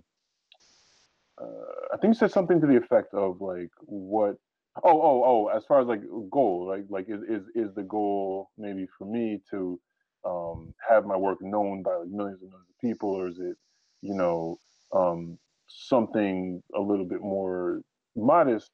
And I would say it's somewhere in between. I would definitely want to be able to be financially stable from creating, Yeah. because I've just I've worked hard all my life, and you know, I think it's interesting because as the child of as an immigrant myself, when I was a little kid, and as a child of immigrants, there's very much a drive, like you got to just find a professional lane, plug in, you know, Stay there and until you retire, yeah, exactly. Say it to and you you. die. Right. Which obviously it's like I just wasn't built that way as the creative person that I just am, and it's so I didn't totally go that path, but I have this weird place that's kind of in between, in that, like, and I know it's very much tied to my upbringing, where I've always had a stable job. I was thinking about the other day, and I have not been unemployed. I got out of college, and then I got a temp job like a week later, and pretty much from then till now, I've always had like a regular job. But I've also been creating this whole time. You know what I mean? And it's taxing. It's taxing in this way that this is a very long answer, but it's taxing in this way where if I was just creating and I was busting my ass just creating, it wouldn't be the same. That being said, like if you're a creative person, you have to stretch yourself so much to make money off your creativity. But long story short, my goal would be to be a person who can afford to pay the bills, feed my family, keep a roof over my head, and mostly be doing creative work. Not a person who's doing 40 plus hours at a gig, and you know what I mean, and then coming home and trying to fit my creativity around that. Yeah. So for me, if I could do that and be financially stable, you know, um, and just tell the stories I want to tell, paint the things I want to paint, you know what I mean? Like that would be success to me. It wouldn't even be about. Are you doing it? Are you putting the paintings together that you want to put, or are you waiting for that perfect painting later on down the road? The No, one that, well, what it is like just for the sake of pragmatism and getting something done, I've had to be like, all right, this year I'm going to focus on comics, like and like yeah, the yeah, last 5 years, or I would say honestly, last 8 years. I feel like 2013 was the last year that I really was kind of like exhibiting artwork and making new paintings, and like I've made some paintings since then, but like out of necessity, comics are so time consuming that it's like if I'm gonna focus on comics, I gotta focus on comics. And I had before my daughter was born and before I was married, like I had these few years of creativity where I was doing everything. I was painting a lot. I was doing comics. I was doing music, you know, and I was doing a lot of things. But I had to, as adulthood caught up with me, it was like I had to just be like, all right, I'm always going to be creative, but what aspects of my creativity am I going to focus on this year? And like even 2019, right? Like I had it planned in my head. I was going to finish Cash and Carry in December, which I did. And then 2019, I was going to focus way more on, I was still going to do some comics, but I was going to do a little bit less comics and shift my energies more in the direction of painting, kind of build up my body of work in painting. But what happened is a really cool opportunity came to me, which I'm going to be taking on in the spring. But that's again in the field of comics. So it's going to take me away from painting. So it's hard because it's like you can't always wear all the hats, you know what I mean? Yeah. And like I mean you can try, but I just feel like I definitely don't want to be a jack of all trades and a master of none. And so It's I feel really like difficult, isn't it? It's really incredibly difficult to do more than one thing at a time. I mentioned this a couple times. Might have mentioned it to you. Mhm. My great grandmother lived to 99 years and 364 days before she passed. Well, So basically, a day before her 100th birthday, she died. But the only advice she ever gave me, she was really meek, very quiet. She stared out her window a lot, read her Bible. She was very, very meek. But she told mhm. me do one thing, concentrate on one thing and get good at it. Don't multitask, basically, is what she was Yeah, saying. yeah. And it's No, hard, dude. I write fiction, right? I write short fiction. I want to write novels. yeah, I want to sell that stuff, but there's this thing that says, okay, now you have podcast. Let's do a podcast that might generate some interest, right. for other people or for yourself. And then let's do blog entries. Let's do some blog entries on the blog, interesting things that you want to write about that's not fiction. You know what I mean? You start tacking on things. Let's tweak 5 or 6 times a day. Let's try to put, flash fiction up on Reddit or whatever. And then the list gets bigger and bigger and bigger and bigger. And then you realize you're still just writing fiction. You know what I mean? You're still Right. just sending out short fiction. You're not doing any of the other things on your list that you meant to be doing. Yeah, it's hard because, and even just hearing you tell it like that, I think that that's kind of how you have to do it, right? Like in 2019, because I know, and that might sound weird because I just got You done say it like saying, it's a tradition, but it's not, right? We just started doing this yesterday. right, right, We didn't do this like 10 years ago. We didn't even do this 5 years ago. Like everything yeah, we're doing right now that we even have that we can have a conversation about how to yep, be successful tomorrow. right, We just started doing yesterday. yep. Yeah. But that's the thing is like I think that it's a brave new world in a lot of ways, and I think that um like the way you broke it down, about how kind of that cross pollination of like, all right, like a podcast can naturally, and not everything's going to fit but like you were talking about things that were somewhat congruent, you know what I mean, things that can kind of Build um off each other, right? yeah, and When you I write think blog that posts about what you're going to be writing in your short fiction, or what it's like to write short fiction, or where you're coming up with your ideas to write your short fiction from, right, or what you do in between writing short fiction, right? I mean, there's tons of ideas that you can put down on paper, but there's just so much time in the day. right, You know what I mean? And then they've got this issue of quality. Like you really do want to produce quality work. You don't want to put shit out there. And the no, quicker you do something, the shittier it's going to be. But the longer you take, the more anxiety you're going to have about releasing it, because then you're afraid, is it too shitty? no, Is it yeah, I done think I hear you, and I think that's where, like, for my personal recipe that I talk about, I think that the quality has to be there, and just the homework about the field, like, I'll put it to you like this, like, as an illustrator, I've been getting, a good amount of eyes on my stuff. And like out of all the social media, Instagram seems to be the one where I've had the most eyes on my stuff. And I'll get about in the last Instagram's couple the of years, future, right?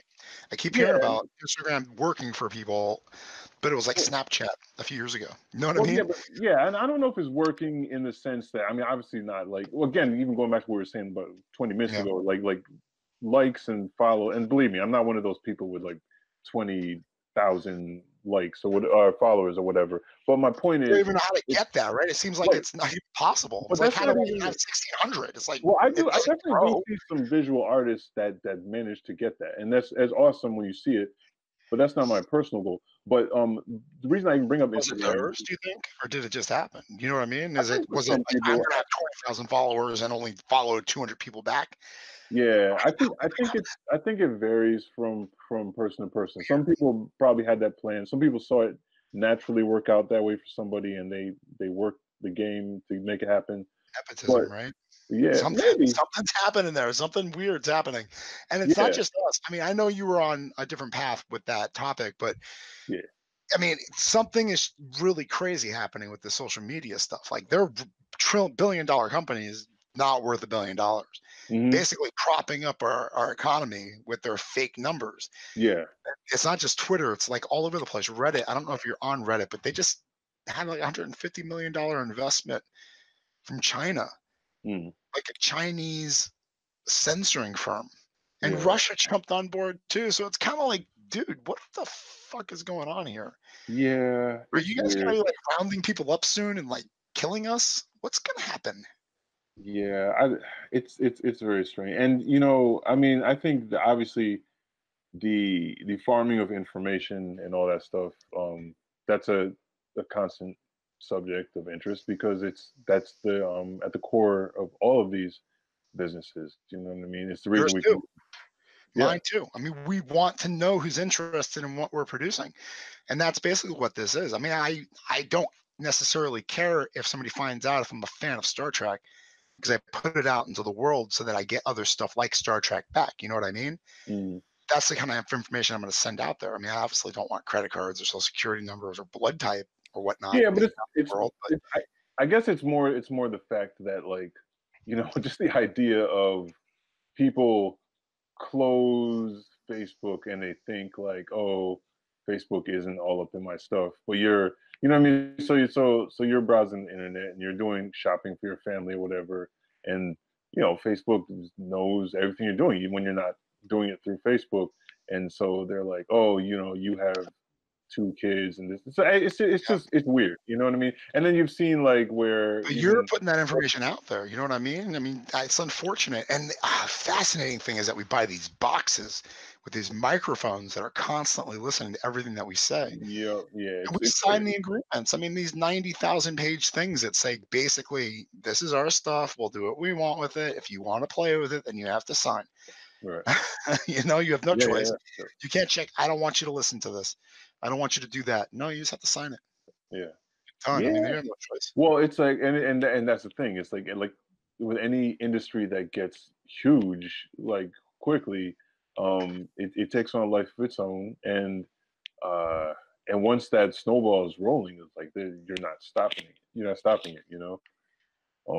So it's interesting, and I just feel like it doesn't necessarily always translate to success.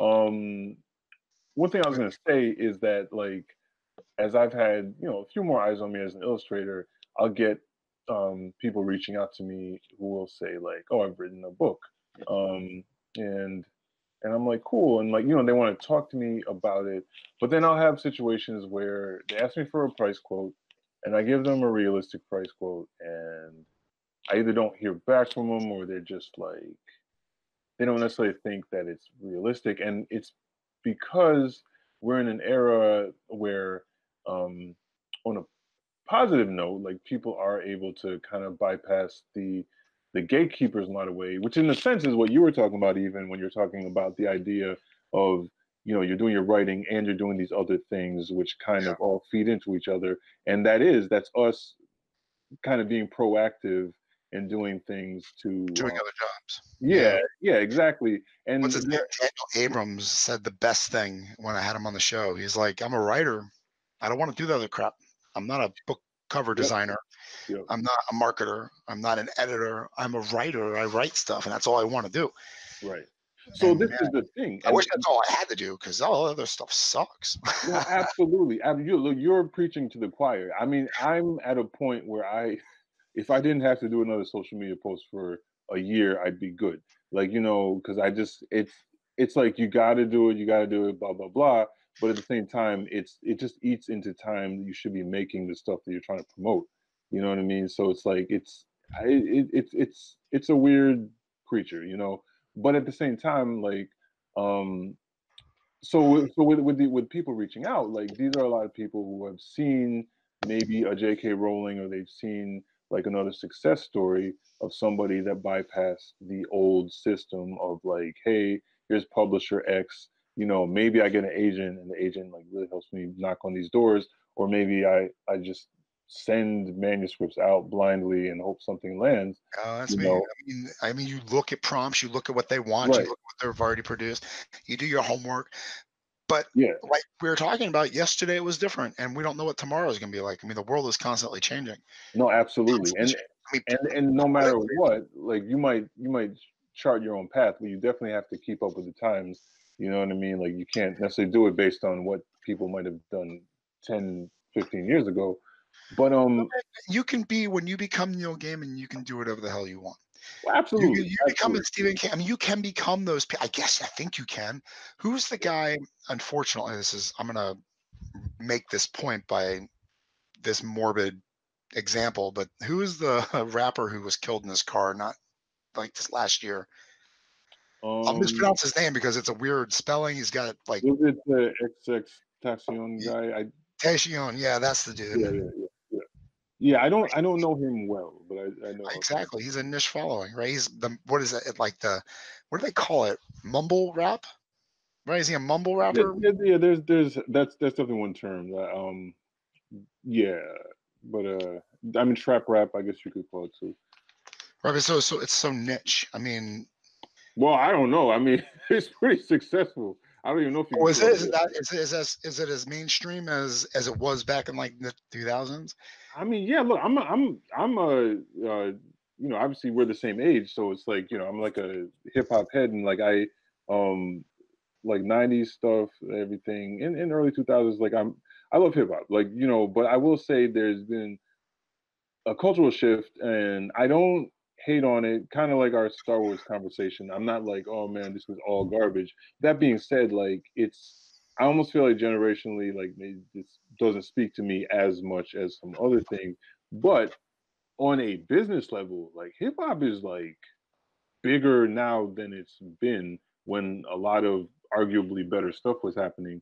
So it's landing with people. That's what I'm saying. That's my only point is that I think that for us maybe being 42, we might not be like, oh, this is the best stuff I've heard, but it's got a large audience. Well, it's also who's watching the TV, who's spending the money on CDs, who's actually putting the eyes on the product in a way that corporate America cares about, right? They're going to produce that stuff more than they will something that for somebody like a cord cutter would produce or would want to watch. Yeah. Is that an interesting way to look at it, or is that shortening it? So wait, say it again. So you're saying? Well, I'm just wondering. This is, they say that if you want to make money, Mhm. the true people in control of the wallets are the 13-year-olds. Right. They complain loud enough, their parents will buy them whatever the hell they want to shut their mouths or whatever. So basically, you're marketing to the 13-year-old, so the parents will buy the money, not the 30-year-old who has the actual money.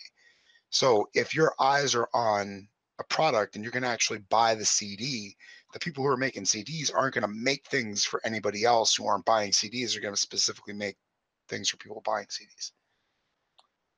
Yeah. I mean, I think that's a part of it. I think it's so interesting because even going back to like the '90s, you had like the A&R. You know what I mean? You had the record labels, and the record industry was something that it's not now.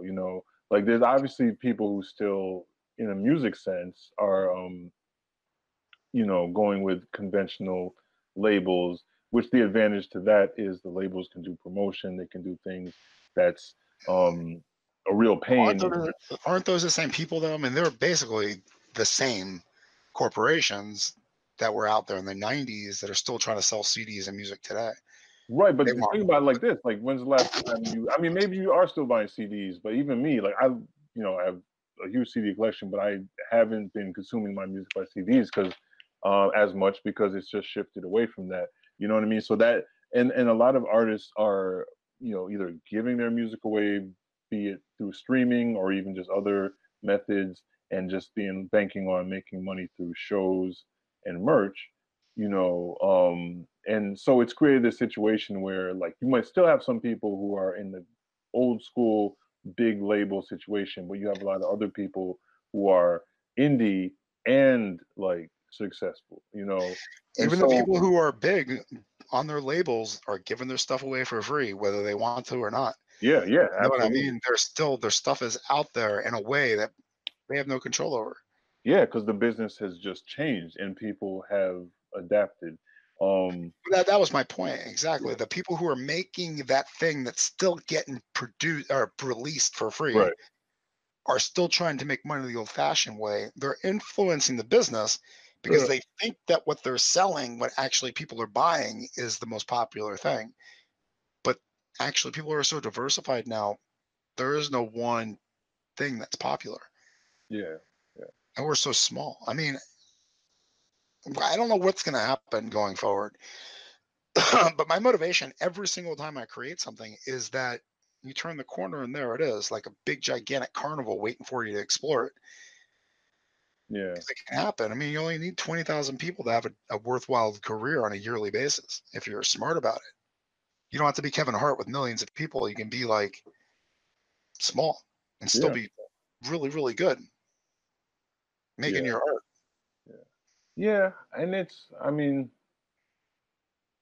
it's interesting. So I don't know if we got that when I asked you like about for you motivation wise, like how do you what do you see as your measure of your goal or your success? Oh man, I guess interaction, right? Because if you write a really good story, the person who reads it's going to say, "Holy shit, that was fucking awesome." Yeah. And if you don't get that, then you just keep writing until you find that person saying it. I mean, that's my goal. So like so creating something that really resonates with people. I want to blow people away with my work. Yeah, I Yeah. want it to work. I want the things to line up the right way. As Yeah. I don't know, maybe for you it's different, but as No, I'm no, writing it, I just have no clue at the end of the day. yeah. First off, when the story is done, I might be have a 3-day project here at the end of the 3 days and I have to move on to something else. Yeah. It's like crap. Am I No, really done with this thing? I don't really want to be done with it yet, but I yeah, really don't want to spend any more time on it either. yeah, yeah. No, I So I think mean you're that absolutely right. And I think no, I'm sorry, go ahead. no, that like the 3 days is Yeah.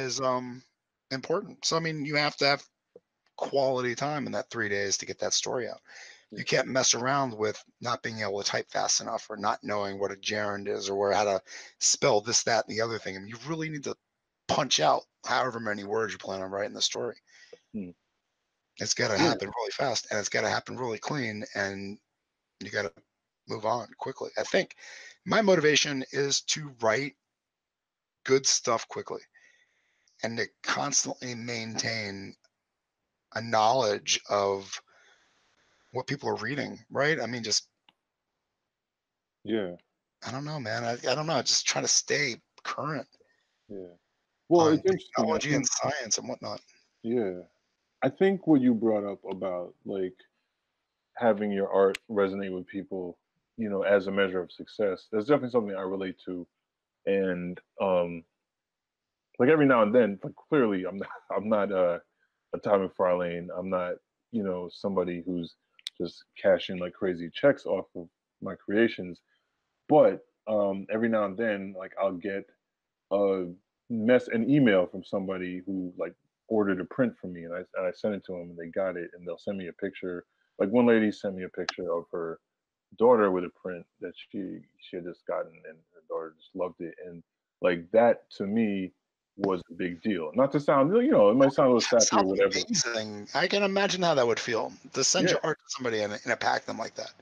yeah, and seriously, just in this day and age, right, where people are so just busy jumping from Jaded. one thing, and Yeah. there's so many things at any given moment is calling for your attention from like several different directions. The fact to me, I truly appreciate anytime somebody sits down and takes, even if it's like 3 or 4 minutes, to type me a message saying like, "Hey, I really appreciate this thing you created," or blah blah blah, just because it's it's, I mean, obviously, yes, financial rewards can be a validation, but I think that like in a more ideal world or whatever, like the idea of your art resonating with people is the truest thing. You have like there's I mean Jean-Michel Basquiat died, um an artist whose work had made a lot of money and a lot of people were buying it, and like some people it genuinely resonated and some people were like trying to buy a piece of the phenomenon that was this super young black man who was creating this art that had just made this splash in the world.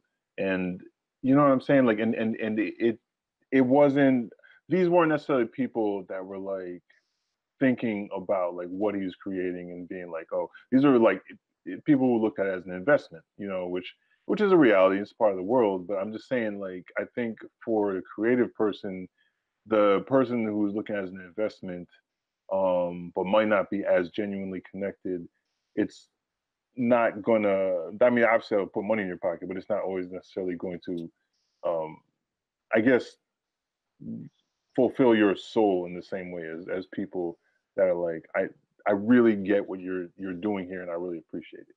You know what I'm saying? Like, so I do. I long story short, I get your point about wanting your art to resonate with people. Yeah. I mean, even for yourself, right? I mean, you get to see it first. You get to have that feeling that it's good enough for somebody else to read or look at. You know what I mean? It's Yeah. like really fantastic feeling to be sitting on top of something that you've just made. As a writer, it's like the first draft is usually that point. It's like, God damn it, I just wrote Pulitzer Prize winning material here. I cannot wait to have everybody read it. And it never is. You know what I mean? That's the problem with this illusion of creativity, is that it's all crap at the end of the day, right? I mean, the analogy of shit coated with paint, and you just tell somebody what it is, and it's your goal to convince them that it's something other than what it actually is. Hmm. It's vaporware. You know what I mean? You've made something up. You've created something from many, many different attempts to create or to fix errors, right? Yeah. Art is error fixing. It's Yeah, it's frustrating. interesting. It's interesting. I definitely am a firm belief that we just got to keep pushing though, because What's the that future? You're motivation. an educator, right? You teach art to people. Yeah, yeah. I mean, it's What a do part you of what I teach do. them? What's that? No, it's definitely a part of what I do. Like I yeah, I definitely, it's one of the many hats I wear. Yeah. They come to you to do what you want, that what your desire is. I mean, they're competition, right? What do you tell them when they ask? I mean, is this possible to be an artist professionally, to make this something into something that makes them money? Or do Look, you I definitely, anyone I've ever taught, I very much want to see I want to see them succeed in whatever ways, in whatever form success may take for them, you know. And I've had the good fortune to have been taught by some great teachers, and one of the themes that a lot of my best teachers taught was the idea of just fundamentals, and then really having those things solid, and then building off of it and allowing your creativity to really flourish with those tools that you built up. You know what I'm saying? And that's what I try to pass on to people. I definitely and as far as it's interesting because it's like I've taught a range of ages and ability levels. So I kind of usually, we're not always even dealing with the professional side of things, like especially when I'm teaching somebody young. You know what I mean? It's just about, man, just grow, just love creating art and continue to grow, and then yeah, like you might get to a point where you're like, this is something I really want to pursue, and then you'll have these things to build off of. The cool thing is I have one student who I worked with since he was like 7, and he recently, well, not more than recently, I say like maybe 4 or 5 years ago, he graduated college, and so he's working on just kind of getting himself out there as an illustrator, and and a graphic designer. So he'll just kind of like text me things and be like, "Hey, I'm working on this. Like, you have any advice?" and blah blah blah. So like he's a person where I'm really able to kind of, and I'm actually not teaching him at the moment, but we just stay in touch, and like he'll say like, "Hey, you know, do you have any advice, or this is what the client is asking for, like how do I approach that?" And so we'll just kind of have discussions around that, you know. So I don't know. I guess the way I look at it all like paying it forward. Long story short, like I think that I've been fortunate that I've had some great people pass knowledge and things on to me, and I just try to do the same thing, you know. Right. I mean, you have to kind of be motivating because you might need it yourself someday. Yeah, yeah, absolutely. And honestly, that's what's gonna really keep, I don't know, keep the arts alive. Because that's one of my main goals is obviously my own personal goals for myself, but I think just as far as I know, artwork and the arts have been really important for me, right? Like just Mhm. even creating and consuming, you know. And I think that going back to the earlier point, just of that the arts aren't always like really encouraged and supported, especially for young people, or just in the mainstream, in the mainstream sense. Like I just want to contribute to people appreciating creativity in many forms. It doesn't have to just be what I do. You know what I mean? I think that um, it society will be better for it if we have an appreciation of creative things. You know, I think a lot of problems we bump into societally stem from people not having an imagination. You know, be it like an imagination of what the world could look like. It, Empathy. I mean, just yeah, have a little bit of imagination and imagine yourself in the shoes of somebody else and exactly. stop being an asshole. I mean, goddamn, there's so many freaking people in the world that are just mean for no reason Right. whatsoever. Yep. Come on, dude, just be cool. I mean, Yeah. it's not that hard. I don't understand. And you're right. It's 100% a lack of imagination. It's a lack of being able to just say, hmm, the color of my skin shouldn't matter for anything whatsoever, or Right. whatever it is. I mean, the way I think about what happens after I die Right. should not affect how I care about this person that sits next to me on this bus. And I definitely shouldn't bring this gun into this building and kill 20 people. Yep. I don't know. I mean, they're connected. I mean, they really, really are. Having an imagination helps. When I was in the army, having an imagination destroyed my military career, honestly, and probably saved Mm. my life. To tell you the absolute truth.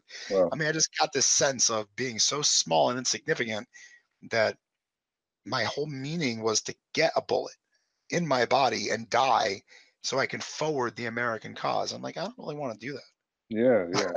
that. I want to do something else with my existence. I mean, the imagination is so important, and a lot of people don't have it. Yeah. It's. So let me ask you this. Right now, Mhm. Congress decides to give every American over the age of whatever universal income. You make $30,000. You can pay all of your bills, live off of it. Do you still make art? Oh, absolutely. Are you kidding me? Like, all right. So if that happens, I would. What I would do is I would so before, right, remember I was telling you how I have to really pick and choose what I'm going to focus on for this year. So if that happened, what I would do essentially was line up all of my projects, not necessarily the ones that I'm doing to pay the bills, because there's some, you know, art projects I'm doing to pay the bills, and I would do them to help people or whatever. But like I would really, there's a lot of like my personal dream projects that kind of get put on the shelf, Yeah. and I would basically move those forward in the rotation. But I'm definitely not a person just how I'm built. I wouldn't be happy being like, man, I'm set financially, so I'm not even gonna make things. I would have the time of my life, to be honest, because I'd be able to create them in a true sense of freedom without, you know, being like, man, this has to splash in this way. You know what I mean? Like an all or nothing type thing, or like I have to, you know, make sure I get this in under the wire so that I can pay these bills. Like, you know, so if my bills are taken care of, I can just Yeah. really focus on creativity. And that Is would, there another bill though? Is there a spiritual element to it, like to be celebrated for what you're creating, an attaboy that you need once the actual project is finished. That if Hmm. you don't get it, or if you find yourself in a pool Right. filled, I mean, the pool's not very deep, but it's filled with people just like, I don't know how deep. Maybe that it's just as deep as your talent is, filled with people just like you, Hmm. doing the exact same thing, looking for celebration as well, right? Not fame, but an attaboy, pat on the back. You did a good job. I mean, I will say this, like, I'm not I'm not like at all like conceited about my art or like, up my own ass. But I will say that you know, I worked hard to get where I am and I do quality work. So I have confidence that given the time and space, I would make things that resonate with people because that part of me wouldn't change. Like even if um, it wasn't driven by the hunger to pay this bill or pay that bill, like, and I was able to have freedom and room to create. The part of me that really wants to create things that resonate with people would not change because, to be honest, that's at the core of my creativity. So not necessarily an attaboy, but just more like this kind of communal idea, which goes back to what I was saying about. Yeah, I like that, the communal idea, because you're not creating in a vacuum. Right. And not only that, but when you create something, you improve with criticism, don't you? You Yeah, yeah, improve with the yeah. audience reaction. Yeah, I know I have over the years. There's definitely 100%. moments of there's moments of I think founded criticism that helped me grow, and there's moments of unfounded criticism that just made me be like, all right, then I'm gonna really, um, you know, Give up a little bit of the ego, right? It sounds like you're asking. yeah, yeah, yeah, 'Cause yeah, it's hard sometimes to give up the ego to create and make yourself better. yeah, I mean, a lot of people that you talk to, especially writers, when a workshop, you'll tell them that they're doing something that doesn't agree with you as a reader, and they'll get mad. You know what I mean? They'll just get mm, angry at you and they'll hate you and they'll curse you out and they'll want to fight you outside or whatever. It's like, yeah. that's not going to work for anybody, and not you. No, it's not. And I listen to every bit of criticism I've ever gotten, and and it's funny because I'll teach again as a teacher, especially just like with like my student I was telling you about, who's really entering the world of illustration. I'll teach him like because he's gotten some critiques, and some of them I've been like, okay, I can see what they were saying, and this is how you can kind of go about kind of remedying that conflict there. You know what I mean? This is what you can maybe add to what you're doing to help. And then sometimes there's times where I'm like, yeah, there are times where people in a position to critique or an editor or whatever is just like, I know art, you know what I mean? And they're a person who doesn't do art and whatever, but they're like, that's been my job for 30 whatever years is to know art and everything. And I just know it when I see it. And they have some criticisms that like sometimes they land and you're like, okay, yep, I can definitely see that. And sometimes you're like, that's kind of random. You know what I mean?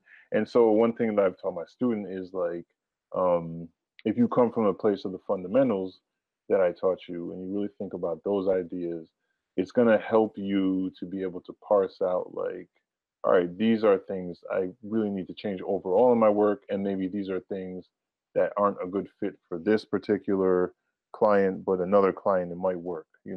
So but I always tell them like, look, whatever you do, don't be defensive when dealing with a client in a professional setting. Like Yeah. don't flip the table over, you know what I mean, and be like, you don't know what you're talking about. Like because Develop good habits, yeah, yeah. And just for the work sake on of those discussion. smile muscles, because if you frown, man, the face is so important. Face to face stuff, I don't know, you could be doing it over the phone, but I mean, it's very Yeah, important that you maintain discipline, because the one time that you crack, it'll make it easier the second time and the third time and the fourth time. right. You want to be that person that you want to be in every single interaction. Yeah, yeah, yeah.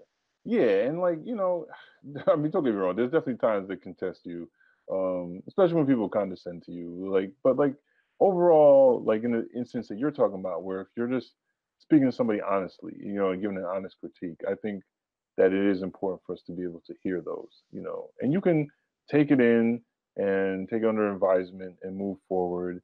And maybe a week later, you're like, oh, that is something I need to utilize. Or maybe you're just like, nah, that person was kind of just talking to hear themselves talk. But like, only the ability to differentiate those really comes with time and experience. I've noticed that the things that are most painful are the ones that are probably going to be the most important for you to examine and to work on. Mm-hmm. You know what I mean? The things that are most injurious are actually poking at things that are a problem in your life that are probably going to cause a problem later on. So don't avoid it. Look at it. You know, if they're saying grammar is an issue with your story. Grammar is an issue with your story, whether you want to think that they're being mean or not.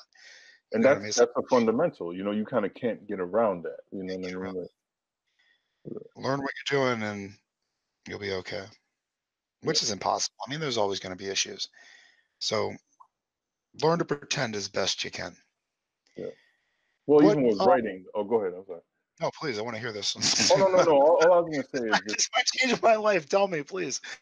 No, I'm sorry. No, I'm just saying, like, even with writing, you know, I think one thing I've spoken to, like, you know, some writers that I just love, and I'm like, in my mind, I'm like, oh, that person must just.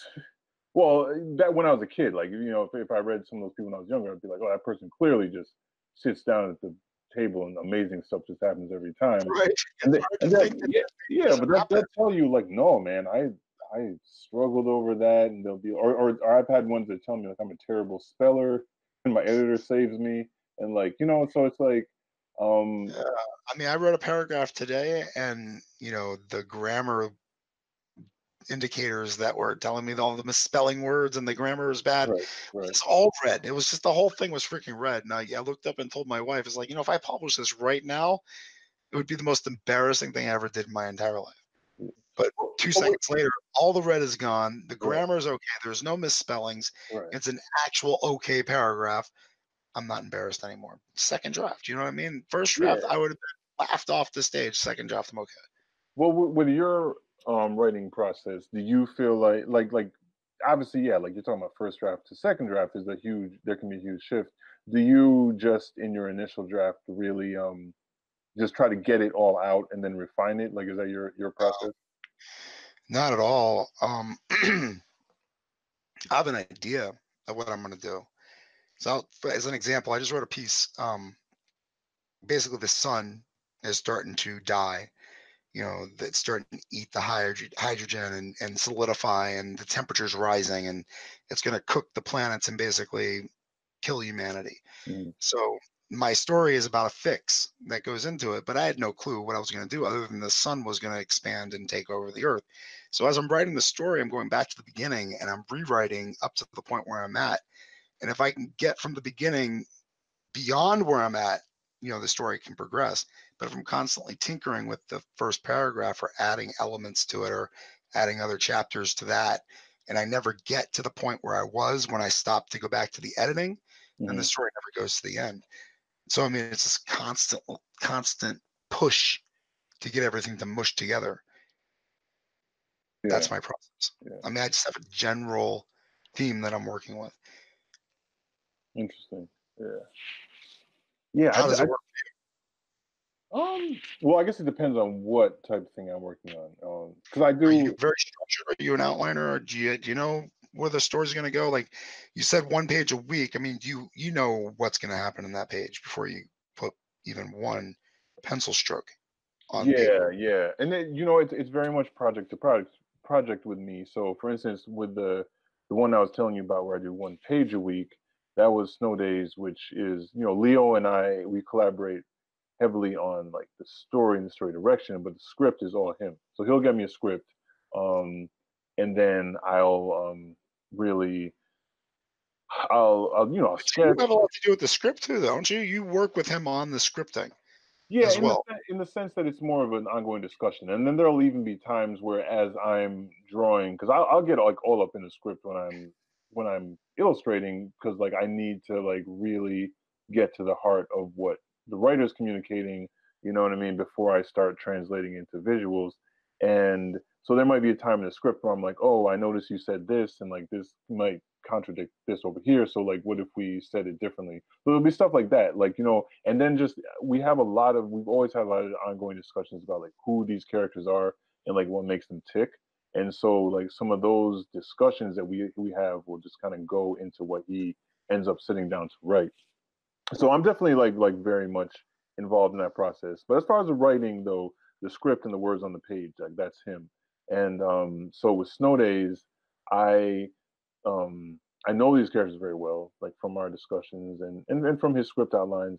And I would go and basically just usually with a comic project, I'll try to like lay out the entire book or at least lay out half a book and just kind of so I can see it all from a more global view. You know what I mean? Before I start getting in close, um, and and and uh, and just really rendering everything. Like I'll try to get Yeah. like a larger view of it, and then how it comes together. And I'm always thinking about dynamic presentation. So not just like, hey, here's a side view of these people talking. It's like, you know, how do I make this like visually engaging for people, um, to kind of keep them in the story. So that's kind of how it works with that particular project, and it just like I said, like from project to project, it kind of varies. Um, one of the many hats that I wore is also just like writing prose as well, which I just have not had time to really, you know, delve into that as much. But I have been, I have 70% of the script for that superhero, first issue of that superhero book I was telling you about, written. What's that look like page wise? Oh, how many pages will it be, or how many pages Yeah, have or I how written? many? Yeah, what's 70% look like page wise? So there's a few. So I have one document that's just basically like the Bible of this story. It's kind of like these are the players. You know what I mean? This is friends. This is family. And I kind of in that document I just kind of break down like a ton of. And this is actually definitely comes from some Alan Moore advice because Alan Moore like writes his way he approaches writing. He like writes far more than what's going to end up on the page. You know what I mean? So in this document, like I'll just like write like a ton of stuff about each character and their history, even if it's not like the central characters, you know. And then I'll take that and then I'll write a super loose like 3 act outline, but you know what I mean? Like and it's literally just kind of like the beats. Like I want to hit this beat here, and then in Act One, Act Two, just to kind of like figure out what the structure is going to look like. Then I'll write like a slightly more detailed outline, not too crazy, but just enough to like really be like, all right, like is that even going to work? Because sometimes you write the super simple outline and it looks like it makes sense, but then you start trying to write to that outline, you realize where you need to move things around. So so that's the outlining stage. And once I get past that stage, then I use that outline as a framework and I just like write. You know what I mean? Like I'll just like write um a lot. Like I don't know what my page count is with that script. Like I didn't necessarily keep track. But again it's still obviously it's still evolving. But what I did from there was I just wrote a lot, and I know that I'm gonna chop away some. You know what I mean? I'll be like, all right, this line of dialogue isn't necessary. You know, but I feel like one thing that's good that I feel strong in is knowing that I know the visual side of things, and that I'll be the one delivering the visuals. Like I can kind of I can basically I don't know. I just feel like being able to see it from both sides is somewhat of an advantage, you know, because I definitely get the writing side of it, but like all getting the art side as well is really handy because I think, and not necessarily with Leo, but like just in general, there can be a clash. You'll hear a lot of like artists and writers in comics talk about the fact that, or artists talk about the fact that a writer might write this thing that sounds great in words, but then when it comes time to like make it work on a page, you're like, all right, how are you gonna, am I in the same panel gonna show like looking over this person's shoulder, but also see their face, but also see this, like, you know what I'm saying? Like sometimes you run into little things like that where the writers they know all the things that they could easily communicate on a prose page and describe in a paragraph, but to show it visually in a picture in one panel, you know, it might get kind of crazy. So those are the things where if I'm working with another writer, I'll say, all right, we need to break this into 2 panels here so I can see this person's face, but also see over their shoulder and blah, blah, blah, you know? So anyway, long story short, like that's my process. I kind of have like a quick and dirty outline, and then I'll have a more structured outline with a lot of footnotes, and then I'll just build a story from there, and then I'll chop stuff away until I get to where I need to be. My stories are like diseases.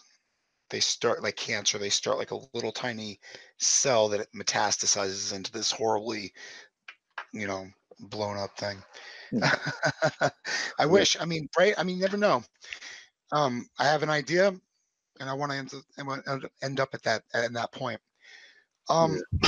Excuse me. Geez, we've talked for like 2 hours, bro. Yeah, I realized. That's crazy. I like talking to you. You have a lot of good things to say. I realize now that we're the same age, so we have the same cultural kind of influences working here. Like going forward for you, the motivation is just to finish out the year, right? Every year you're adjusting your plan. Yeah, I got to, because you know, this past year, I'm not gonna lie, like drawing comics is it's a challenge because of, like, we talked about the financial part of it, and also like time, you know what I mean? So this past year, like I feel really good about the comic work I did, and it's not actually gonna see print, you know, the publisher's working on it now, it's not gonna see print until well, the big release is gonna be in September. So it's a little in between period, but I like feel really good about what I did, and it's good. But like during, there's definitely moments of just, you know, I call it like the 3 a.m., 4 a.m. stretch where you're just up and you feel like the whole world is asleep, and you're like, what am I doing? Like, you know, and I definitely had some of those moments, you know, and it really stems from doing that on top of a day job. Because you're just like, you know, there's some days you just literally feel like The Walking Dead, like, you know. It's so interesting, man, that we even do this thing, isn't it? I mean, there's no Yeah, point to it other than just torture ourselves.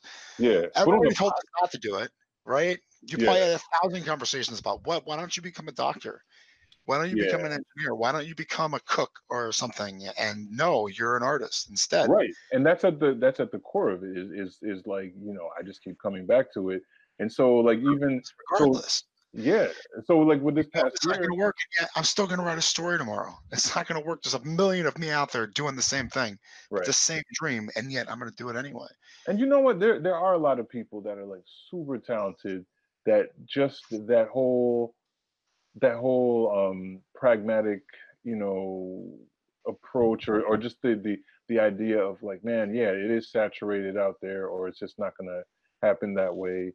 Like a lot of people do set aside their talents and not really chase it. And I just, for me, I don't know exactly what it is. There's just something about me where I kind of can't just put it on the shelf. Like, you know what I mean? I got it. Even if I do less of it, I can't like. Damn it. What if I tried this? What if I worked on that story a little bit harder? What if I talked to this person, or what if I, just kept going, because what else am I going to do? Yeah. Right? Just keep doing whatever. Just wake up in the morning and say, what do I want to do today? And do it. And what's so funny for me is that the more work you do, the more work you have to do. You know what I mean? If you just stopped today and you didn't do another thing for the next year, getting back into it would just be a single activity. But for you tomorrow morning, when you wake up, you've got a list of things to accomplish before you go to sleep, because you've got decades worth of activity behind you. Yeah. You know, and you know, I was telling you about like 2018, like I had a lot of those 3 a.m. conversations. And then as I was wrapping up like the last page of Cash and Carry that I had to, before I had to turn it in, and I met the deadline, which was good.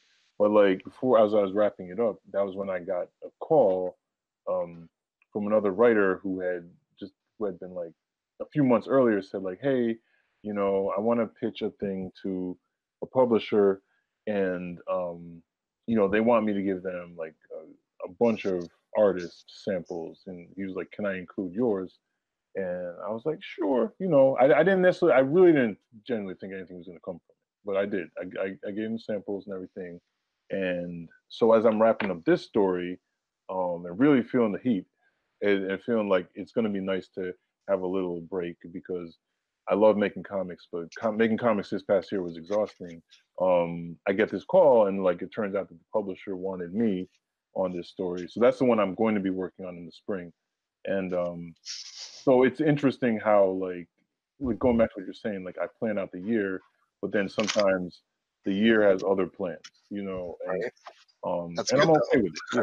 That's awesome when stuff like that works out. And then, man, you never know. Yeah. I mean, I obviously did not get selected, but when I submitted that novella last year to tour, things could have gone in a different direction. I mean, it would have changed the rest of my year's efforts. Yeah. Would have knocked out all the novels and all the short stories, and I would have been concentrating on only that novella until potentially the year concluded. So, I mean, it's not a bad thing. It didn't happen, but still, it wouldn't have been a bad thing if it did happen. Do you is there anything that you think that we should have talked about that we didn't talk about? Um, I think we hit a lot of topics. I don't know. We talked about motivation. I guess I had been thinking maybe we could talk about where we draw inspiration from, but it's up to you. Maybe that could be a future conversation. Yeah, I we could thought we get into it. covered a lot of that. Yeah, actually, we Conversation. did. We did. Yeah. I mean, I like that the supply we can continue having this type of conversation without specific goals, but we could also have goals as well. So I like where you come from in terms of you know, your immigrant background and the fact that you're from Albany, which is a kind of a weird place to be from, right? Yeah, it's different. I mean, it's like, Right? you know, I enjoy it, and it's a whole region, you know. But it's weird. It's different, but it's cool. It's home though. You know, I've always been in Albany or around Albany. You know what I mean? Like right now, I'm around Albany, but it's like a whole region that's just home to me, and other people might see it as weird or be surprised that it's the capital of New York State. You Yeah, know, that was me when I was a kid. I just couldn't understand why New York City wasn't the capital. right? Well, most people think that that's the case. So. It didn't make any sense to me. And then Albany, you hear it about it, and it's dangerous, right? It's like kind of crimey or no? I mean, I think everywhere you go, there's some, you know what I mean? There's some element Very of, true.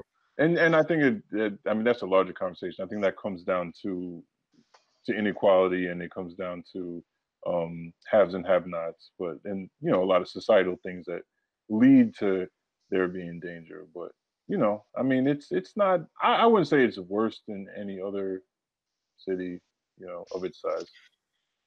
Of its size, yeah. I spent some time in Appalachia, West Virginia. Man, you want to talk about some crime, some Mm, poverty, some sad stuff happening over there. yeah, Anyway, man, what do you want to come back on in a yeah, month or so and continue the conversation? If not this one, then a topic of your choosing. yeah. Sounds good. Yeah, I had a good time. Fantastic, man. Thank you so much for joining me tonight. And I'm not quite sure when I'll get this out, but my goal is to start getting them out quicker.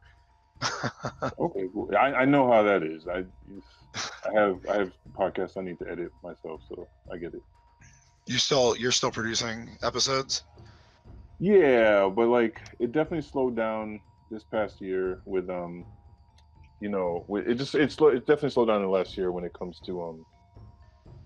just because I was doing so much artwork. So, you know, I do what I can, and I It's hard. actually, yeah, I mean, it's honestly the conversations are great. You know, that's easy to maintain, but it's the after you have to right. do that's kind of a pain in the butt. There's some graphics and some sound stuff and whatever have you. But I'll be in touch. I really appreciate again your willingness to come on and talk with me, man. I really enjoy these conversations a lot. Yeah, me too. I'll talk to you soon. All right, man. Bye. Have to get bye.